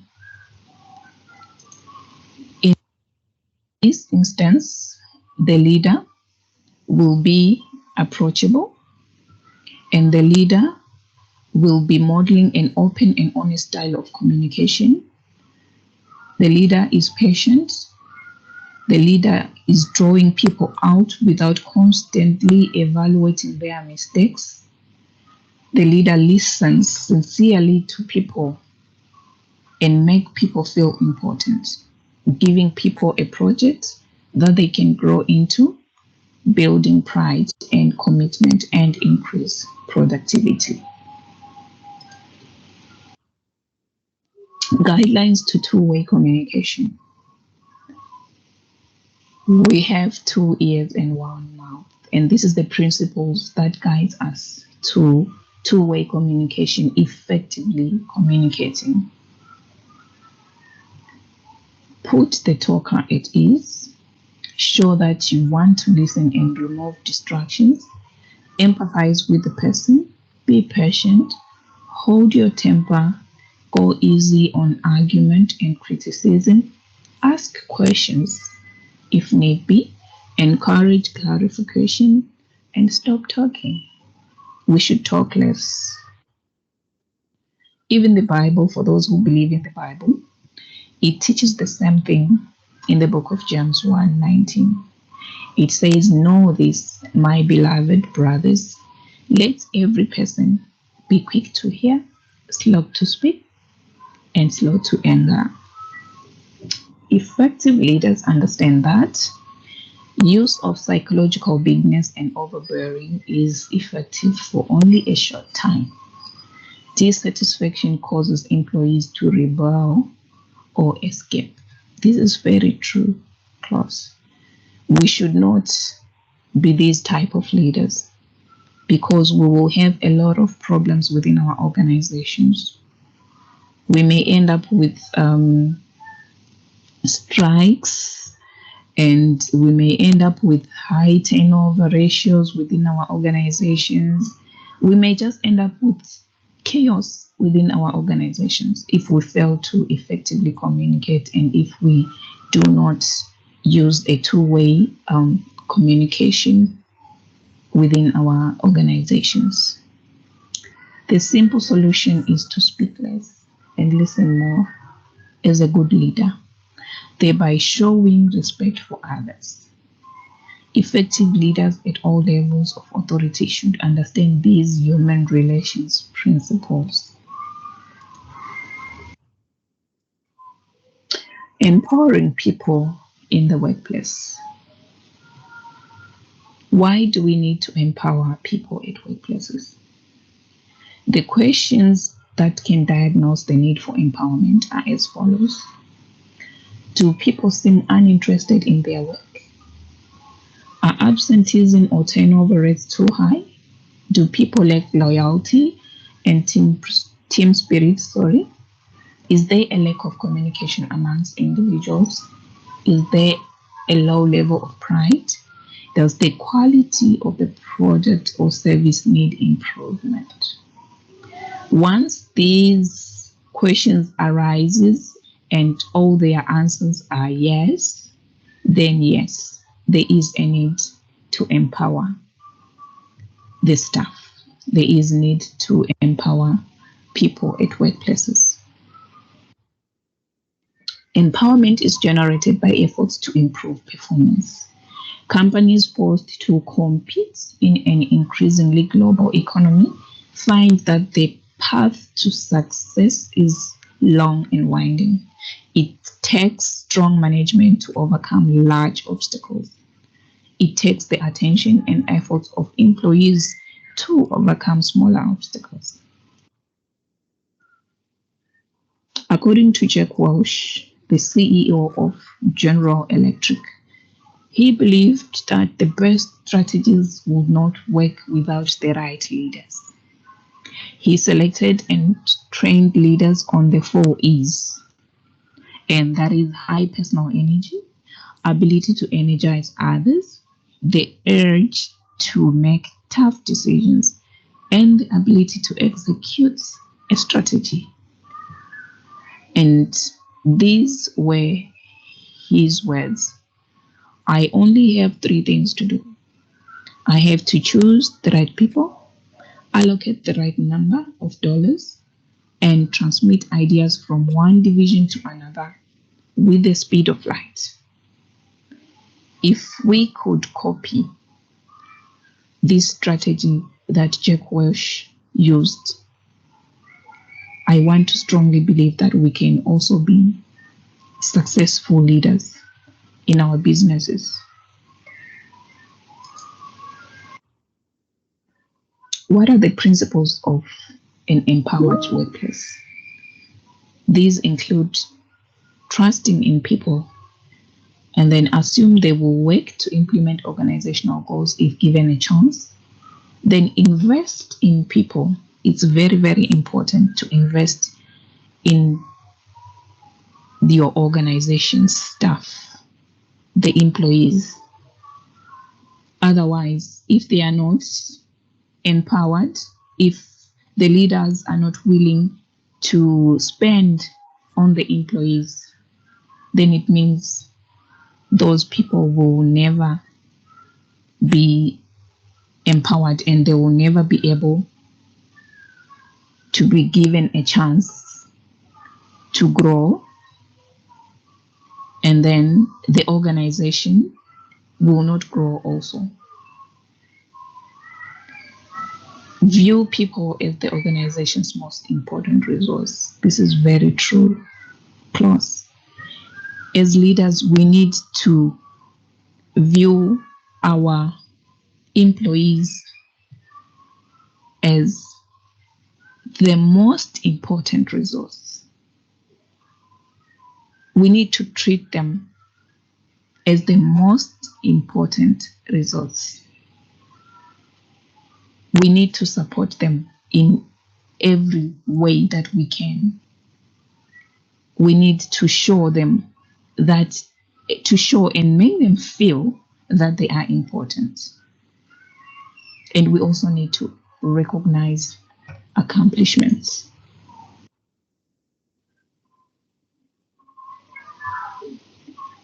We need also to model and reinforce the idea that by working together, people accomplish more.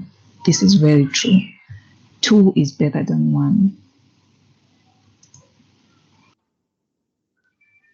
The importance of communication in our lives. Why do we need communication? Why is communication important? Is communication important? Communication can be used for all sorts of things, including talking with friends and family, telling jokes or stories, or even participating in sports. Communication can also help get jobs done faster and more efficiently while at the office or home. Communication is always the first step to get things done. Communication helps better listening and understanding. Communication helps convey messages concisely. Good communication boosts confidence. Good communication promotes collaboration in workplaces. Communication helps planning to ease. One simply can't become a great leader until they are a great communicator. People want accurate, timely, and complete information. The most preferred method is from their immediate supervisors, which are their leaders.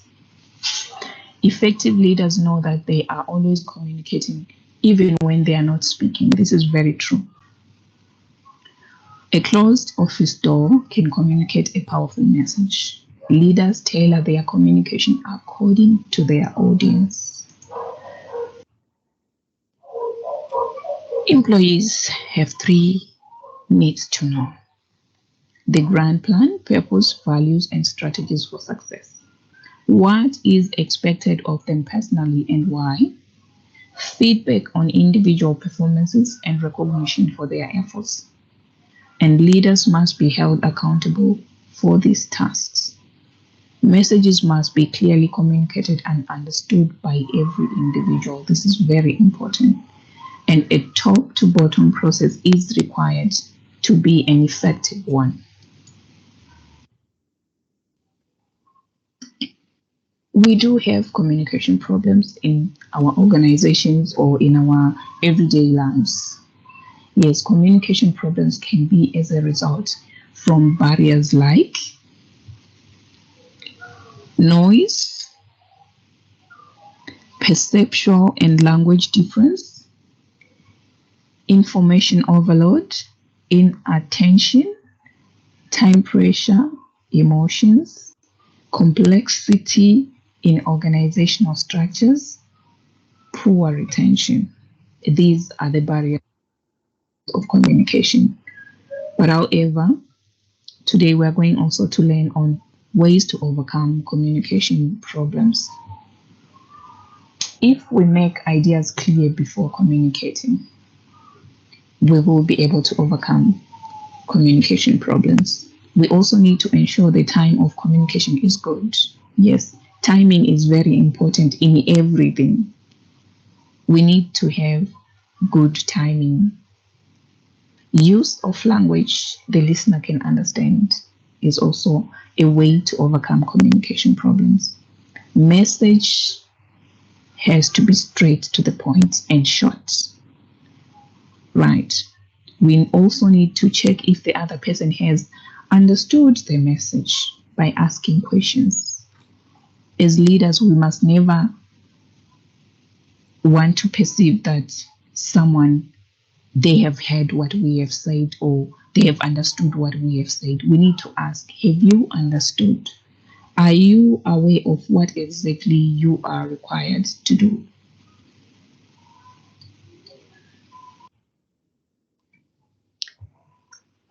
We also need to listen before we speak, and we also need not to interrupt when someone else is speaking.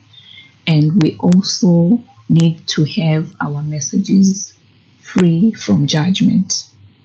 And we also need to take care of our body language, tone, and content of our message. These will help us to solve all our communication problems as leaders. In organizations, there is need to conduct meetings as it is one form of communicating within organizations. Right. How do we conduct a meeting? There are 7 simple rules to be followed when planning, conducting, and using meetings effectively as a form of communicating within the organizations. First, have a meeting only if a meeting is needed. Yes, this is very important. We shouldn't have like 5 meetings in a row, in a day. It's something else. Make sure the meeting is needed. There is a need for a meeting. Otherwise, whatever that you are intending to achieve may end up not being achievable at all, because people will tend to they may not even attend the meetings, because if the meetings are just too much, no one loves too many meetings. Plus, I want to strongly believe no one does like 5 meetings in a row in a day. It's only when there is a very good reason why we should meet, then yes, if a meeting is called, I'm sure everyone will be happy to attend that meeting. We need to decide the objectives and make an agenda. Yes, we don't need just to call our meetings from the blue without an agenda.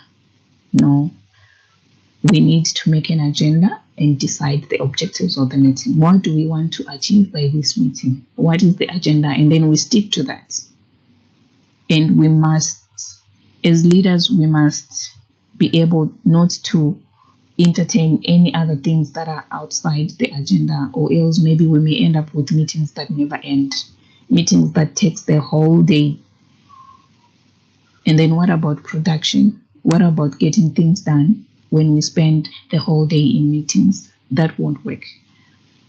We need to invite the participants and provide pertinent material in advance, yes, so that we don't waste time. People must come to the meeting knowing exactly if there's any material like minutes or financial statements, they should have read them and understood them before the date of the meeting. So we need to give people this in time so that they'll be able to go through the material in advance. And we need to pick a time and place that are convenient and conducive to productive work. We also need to agree upon action, steps, and responsibilities. And we always need to record the meetings. Yes, meetings need to be recorded in form of in form of minutes. Yes, every meeting that we have shall and should be recorded. As leaders, we need to make sure that it's always like that. We can't have a meeting with no record. And then what are we going to refer to the next meeting? So guys, we also need to encourage active participation by everyone present. Yes, in some meetings, it's only one person speaking throughout the meeting, while others, you can even find others sleeping now in the meeting. That is not good. As leaders, we should be able to encourage active participation by everyone present. I thank you all. This is the end of my presentation. SDG, I'm so sorry about that. SG will take us through the last part of our presentation. Thank you once again. So that's the end of our presentation.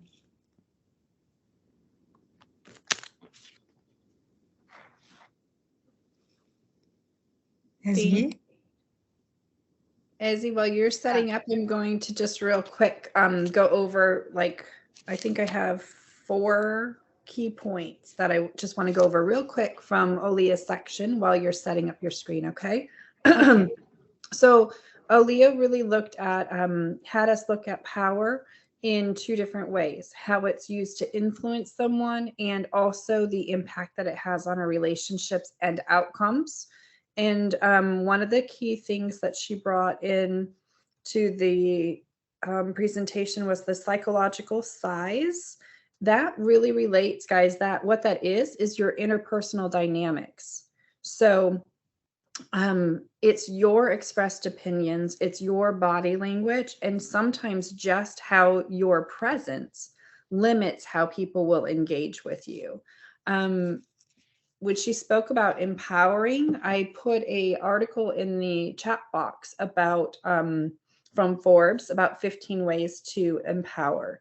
And those 15 ways are mentoring employees through their mistakes, take a task or an objective-based approach, listen to your employees, build strong relationships based on mutual trust, delegate problems, not tasks, understand their personal values, let employees take charge of tasks, leverage the situational leadership training, involve employees in the decision process, encourage problem solving, treat them like business owners, And I like this one because I always have to remind myself, lighten up, make sure that the meeting requires people being together to meet, that it couldn't have been addressed in an email. Create the right conditions is number 13. Number 14 is trust your employees. And number 15 is get employee buy-in. And then what she noted for communication is, and I wrote down this quote from a book that I read. The book is called Creating High-Performing Teams, and it's written by Steve Bockwitz and Thomas Roth. And their quote really encompassed what Aaliyah spoke about in relation to communication. They said, the mediocre leader tells, the good leader explains, the superior leader demonstrates, and the great leader inspires. And I think that that really encompasses what Aaliyah was trying to share with you all through her video presentation. I know it's much harder when you have to do it by video, but that was a very creative way for her to still be able to participate today. And I don't want to take any more of your time, so go ahead, Azzy. Hi, Professor. Thank you. Hello. Hi, everyone. Hi. Due to my work commitments, I won't be able to do it live during our scheduled time. So therefore, I have recorded the session and I will be sharing it with you all shortly. I understand that the live interaction and discussion are important for our class, and I apologize for not being able to do so this time. I also have an IT officer in the office in case of any technical challenges arise, or in case I have to leave the computer for a while during the recorded session. So thank you for your understanding. To be able to understand how to achieve a high-performance workplace, there's one basic question to ask first. What steps can a leader take to develop a high-performance? Can you see my screen and hear it? Yes, thank you. Okay. Yes. Yes. To be able to understand how to achieve a high-performance workplace, there's one basic question to ask first. What steps can a leader take to develop a high-performance workplace? There are a few global steps a leader can follow and create a high-performance workplace that is characterized by engaged and motivated team members who are committed to achieving the organization's goals. The first one is defining a clear vision.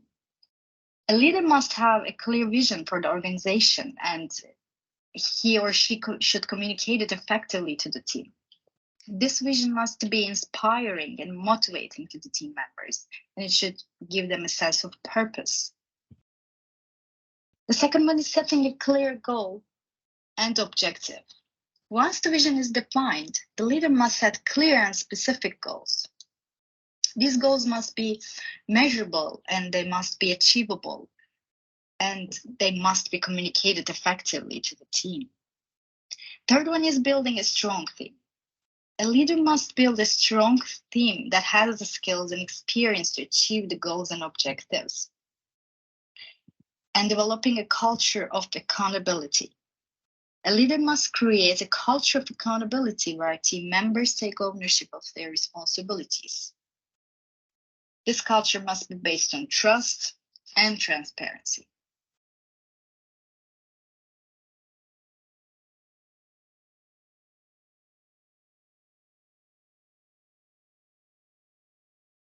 Providing regular feedback. A leader must provide regular feedback to team members on their performance. This feedback must be constructive and focused on areas where improvements can be made. It must also be timely and specific. Investing in training and development. A leader must invest in the training and development of team members to help them acquire new skills. Recognizing and rewarding performance. A leader must recognize and reward team members who perform at a high level. This can be done through bonuses, this can be done through promotions, or any other forms of recognition that are meaningful to team members. Continuously improve. A leader must be committed to continuous improvement and must constantly seek feedback from team members on how to improve the work environment or how to improve the process. Providing regular feedback. A leader must provide regular feedback to team.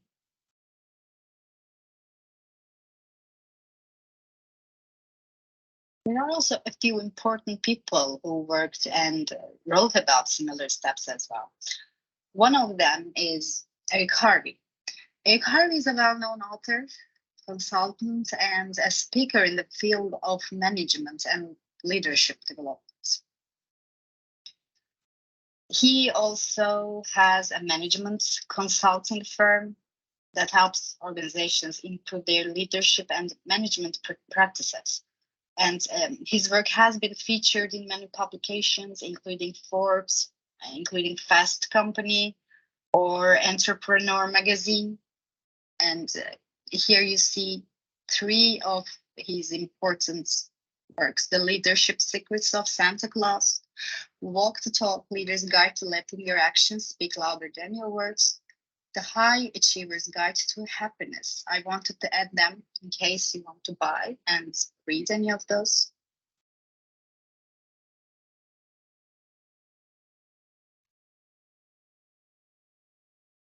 Tom Peters is also another well-known author, speaker, and management consultant who is widely regarded as one of the most influential management thinkers of our time.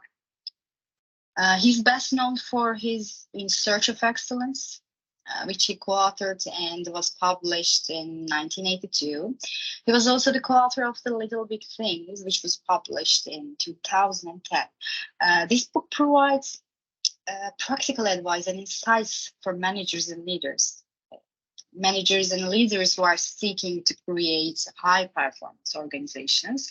And I also added 2 books as well, just like the others.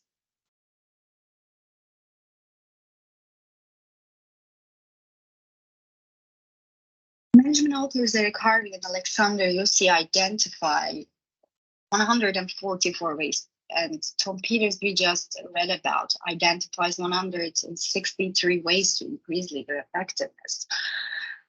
There are 41 best of these steps listed in the book, and it says that for an effective approach, we should pick one of them to implement. So here you see the first 6 of them, and obviously I made a mistake about numbering them, so bear with me. It goes obviously 1, 2, 3, 4, 5, 6.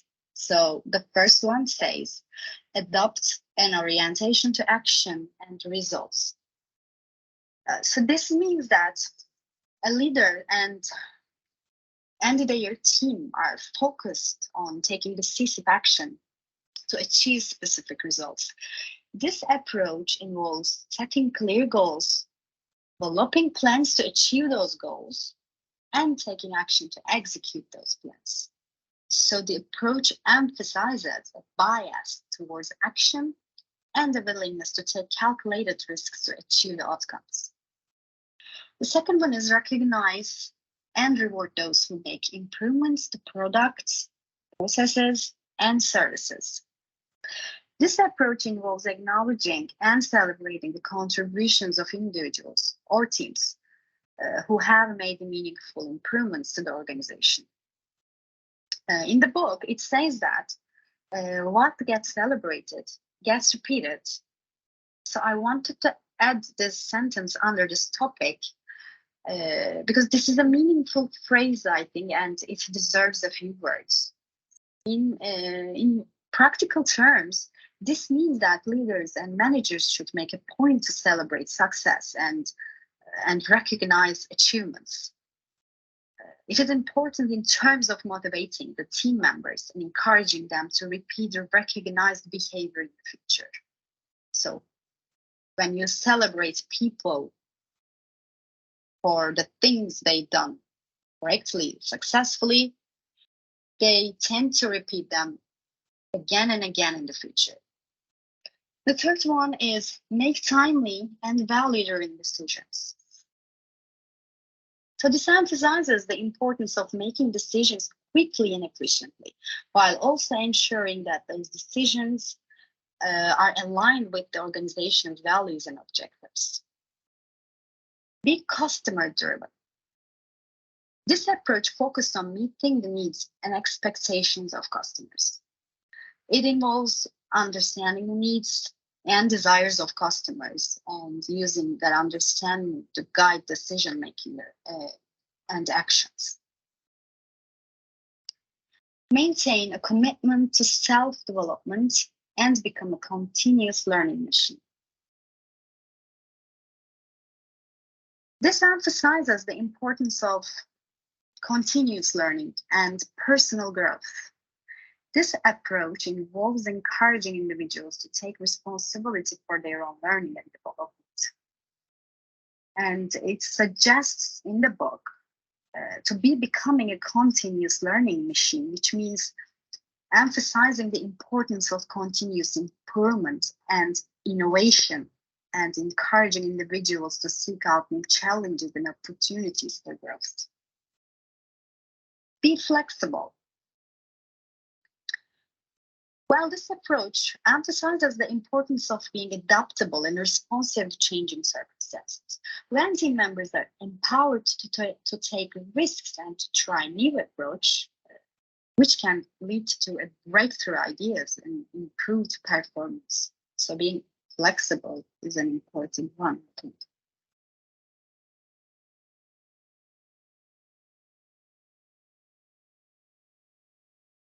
Push others to succeed. This emphasizes the importance of investing in the development of others. This can also create a culture of collaboration and shared ownership, because team members that are encouraged to work together to support each other's development under this topic. Schedule a short meeting with each of your direct reports once every 2 or 3 weeks. While scheduling regular meetings with direct reports is a common approach to building strong relationships and promoting effective communication in the workplace.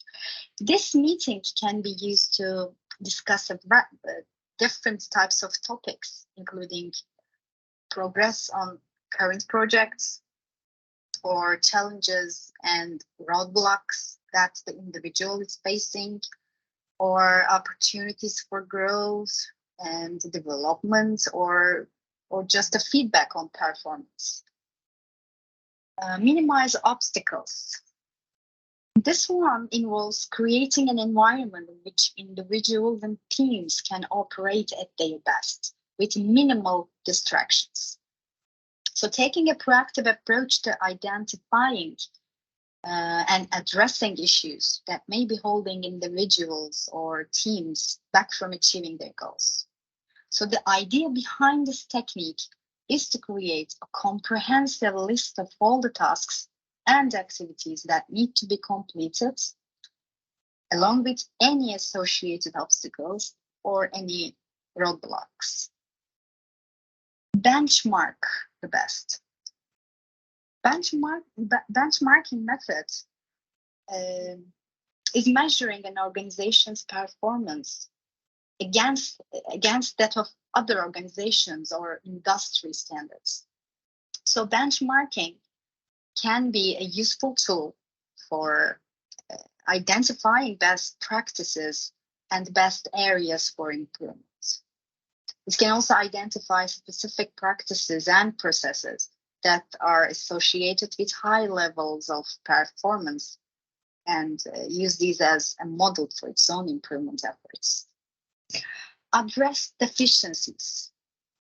So deficiencies can manifest in many forms, including inadequate skills, including knowledge gaps, including inefficient process or inadequate resources.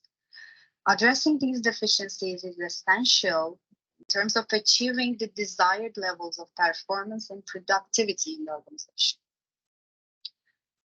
Let your conscience be your guide.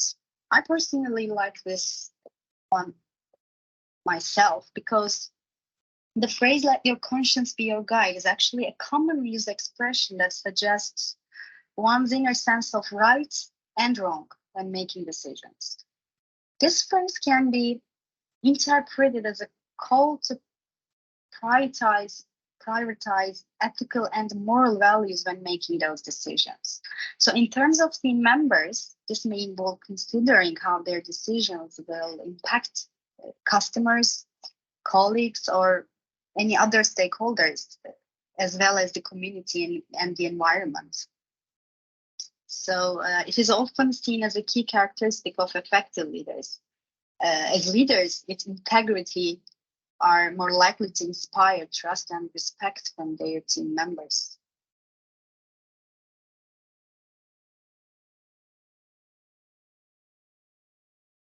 Enhance the work environment. Well, a positive work environment can improve employee morale, employee motivation, productivity, and it may lead to better results for the organization as a whole. Spread the sparkle. Another good expression. Spread sparkle is a phrase that is used to describe the process of creating a positive and inspiring work environment. It means to spread joy, spread positivity and enthusiasm among employees, and to create a culture of motivation. So the sparkle leaders should celebrate the success, encourage creativity, and provide opportunities for learning and development. The 15th one is display resilience. Displaying resilience in the workplace means the ability to persevere through challenges, setbacks, and difficult situations. It involves being able to adapt and recover quickly from adversity while maintaining a positive attitude and focus on achieving the goal. So staying focused, adopting the change, learning from failure, communicating openly, these are important. 16 is show concern for others. Showing concern for others in the workplace means demonstrating empathy, demonstrating compassion, and a genuine interest in the well-being of others. It involves listening actively, understanding others' perspectives, and providing support and encouragement whenever needed. 17, spend one-on-one time with each member of your team. So this one is an important part of building strong relationships. And it is important for open communication as well.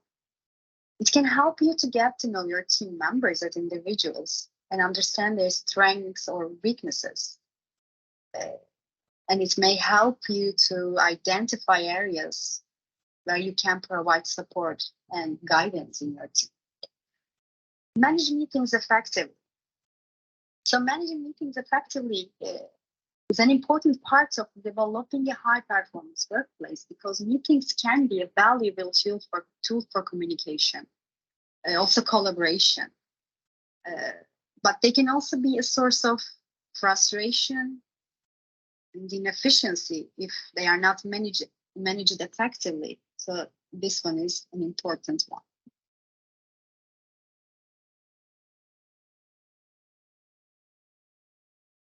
Bounce back strategy. Well, the bounce back strategy refers to a plan or set of actions that individuals or organizations can use to recover from setbacks or failures. It involves a focus on adaptation and problem solving rather than dwelling on the negative outcomes of a setback or failure. So the bounce back strategy involves several key steps: acknowledging the setback or failures, taking responsibility for what went wrong, identifying the root cause of the problem, learning from experience, developing a plan to move forward.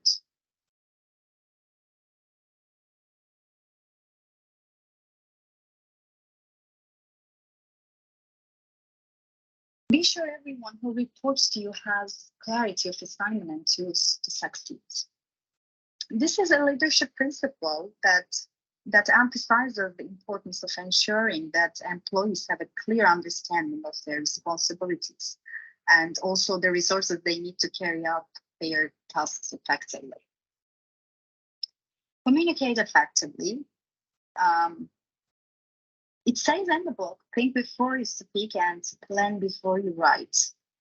Especially the part, think before you speak, is important because it's a common phrase that encourages individuals to pause and reflect before saying something that could be potentially hurtful or inappropriate. By taking a moment to think before speaking, individuals can avoid any kind of misunderstandings and miscommunications. It is also important to use the correct terminology while speaking to your colleagues or team members. For example, if you are working with a team of engineers, you may need to use technical language, concepts that are specific to their fields. On the other hand, if you are working with a team of salespeople, for example, you may need to use more general business terms and general concepts that are relevant to their work. Be kind. Remember, everyone is fighting a great battle. It says, do a kind act every day for a month. So this is a very general topic, actually. I don't think there is anything to explain in this one. We all know what it means. In our professional life or in our social life, we should be kind. This is all. Use a round table instead of a square table and watch the percentage of people contributing to a conversation. So the use of a round table during meetings instead of a square one can have potential effects. Though the specific impact may depend on the context and the culture of the organization, it gives everyone equal access, that's for sure. I will open this title a bit more in a few minutes, as it is an important method, I believe. Build internal relationships. Encouraging mentoring and coaching in the organization.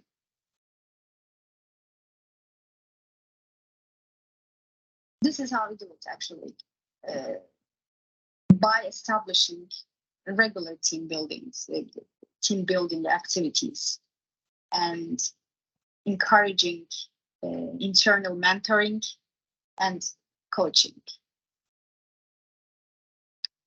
Hire for attitude. Hiring for attitude refers to the practice of placing greater emphasis on a candidate's attitude, personality, and work ethic, rather than just their skills or experience. The idea behind this is that skills can be taught, but attitudes and personalities and work ethic are more difficult to change in time.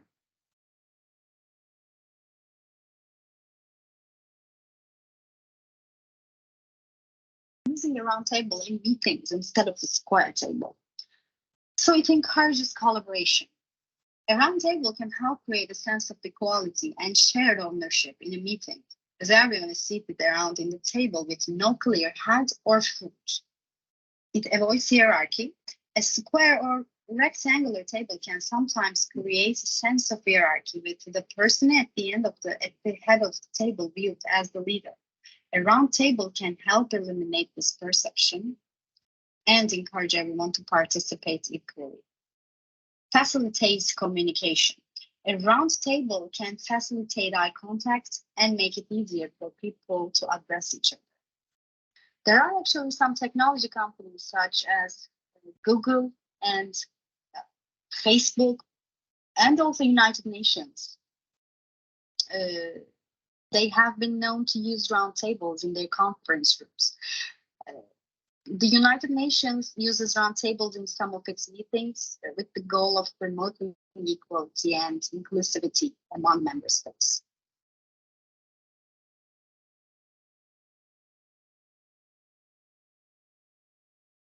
Lead with a smile.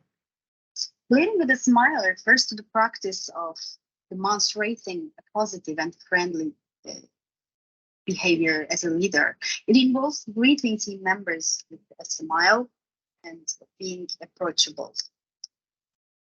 Manage impressions.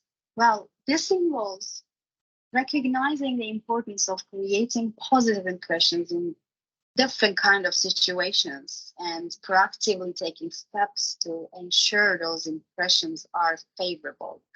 For example, this might involve dressing appropriately for meeting or events, or maintaining good posture and eye contact, and being mindful of the way you communicate and present yourself. Ask for suggestions. Sort of feedback from your team on a regular basis and use that feedback to continually improve the workplace and team dynamic is important. Have a staff meeting to discuss the dumbest thing we have done lately. By developing 7, 14, 21-day action items and acknowledging mistakes, acknowledging errors, or acknowledging failures, team members can identify the root causes of the problems and they can find ways to prevent them from happening in the future. I will also talk about 7, 14, 21-day action items in a few minutes. Embrace change. So embracing change means being open and receptive to new ideas and ways of doing things. In a work context, embracing change can involve being willing to try new strategies or new technologies, adapt to shifting market conditions or new customer needs.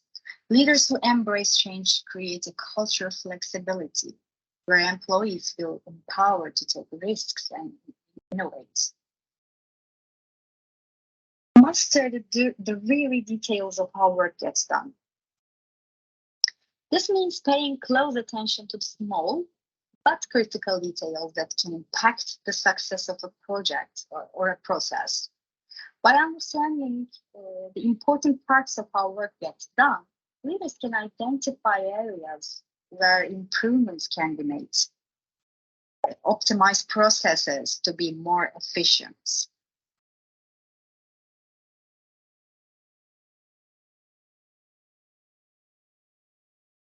Nelson Mandela and Dwight D. Eisenhower as smiling leaders.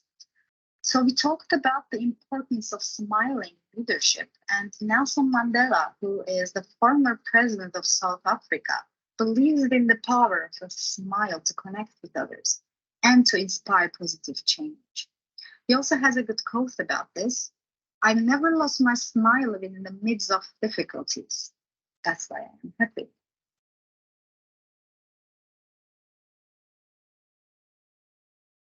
Dwight D. Eisenhower is the former president of the United States, and he's also a World War II general. Also believed in the importance of leading with a smile. He says, "A sense of humor is part of the art of leadership, of getting along with people, of getting the things done." So both leaders understood that a smile can be a powerful tool for building relationships, inspiring others, and achieving success in leadership.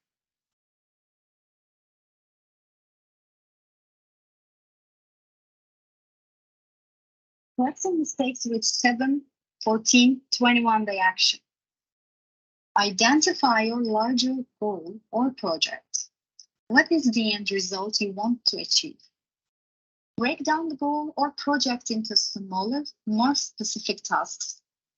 Estimate how long each task or action item will take to complete. Schedule each task or action item into a specific time frame. It can be 7 days, it can be 14 days or 21 days, based on the estimated time required and the overall timeline for the larger goal or project.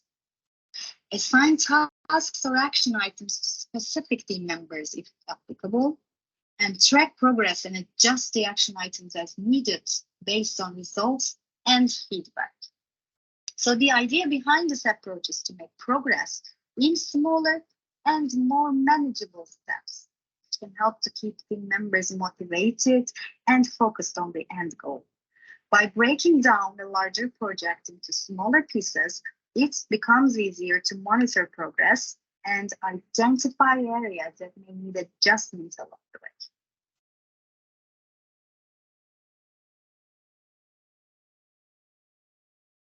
Be decisive. So being decisive means being able to make quick and confident decisions in a timely manner. This means having the ability to analyze information, evaluate options, and make a decision that will move the team towards success. Develop and implement a quit pledge. Correct 3 bad habits that reduce your performance. A quit pledge is a commitment to quit or correct certain behaviors or habits that may be hindering our performance or success. Implementing a quit pledge can help us focus on improving specific behaviors that are holding us back.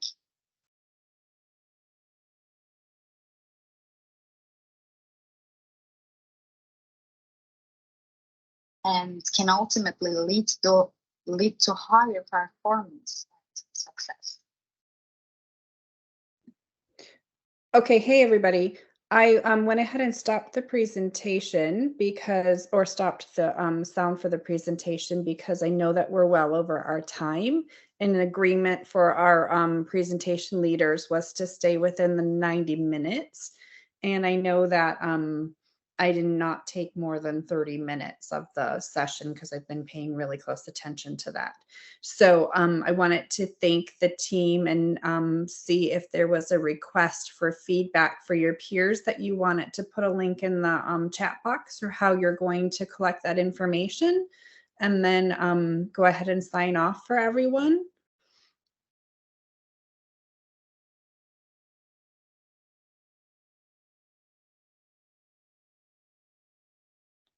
Lizette or Etsy, you're on mute.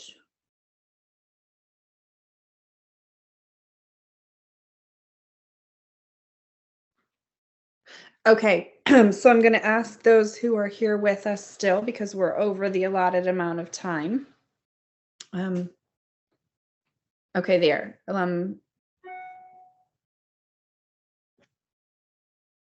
Thank you, Noran, for relaying the link. Lizette? Sorry, yes, we had one more earthquake, so I'm staying on the outside and just trying to be with you also. Okay, so we're going to go ahead and end this session because we're well over time. And I see that Noran, everyone received the feedback link. She posted that note in the chat box. So we just wanted to check. I know that things have been very crazy there. Thank you, Noran. Checking on you all there in Turkey. How are things now? It's still earthquakes almost every day, but actually in my province we didn't feel from the first one until today we didn't feel too much, but it's everyday earthquakes and something happens there where is the main place and where there was the biggest damages. Absolutely. Well, we will absolutely keep that in mind. We appreciate you all still stepping up and taking your presentation time. And I will be sure to email you and let you know where we're going to go. Like I had said at the beginning of class, like I'll email you the notes that I had taken from today, and then we'll wait for the feedback on your peers, and I'll email you again by the end of the week to let you know that I've posted your grade and what the feedback was from your peers as well. So thank you so much for your creative problem solving around all of the elements working against you guys today. And we appreciate your resiliency and determination. And I appreciate everybody hanging on a little bit longer here to be able to wrap things up. So we will close out the class. I'm going to go ahead and stop the recording. And if anyone has any kind of question or assistance that you need, you can reach me through WhatsApp and or the class email.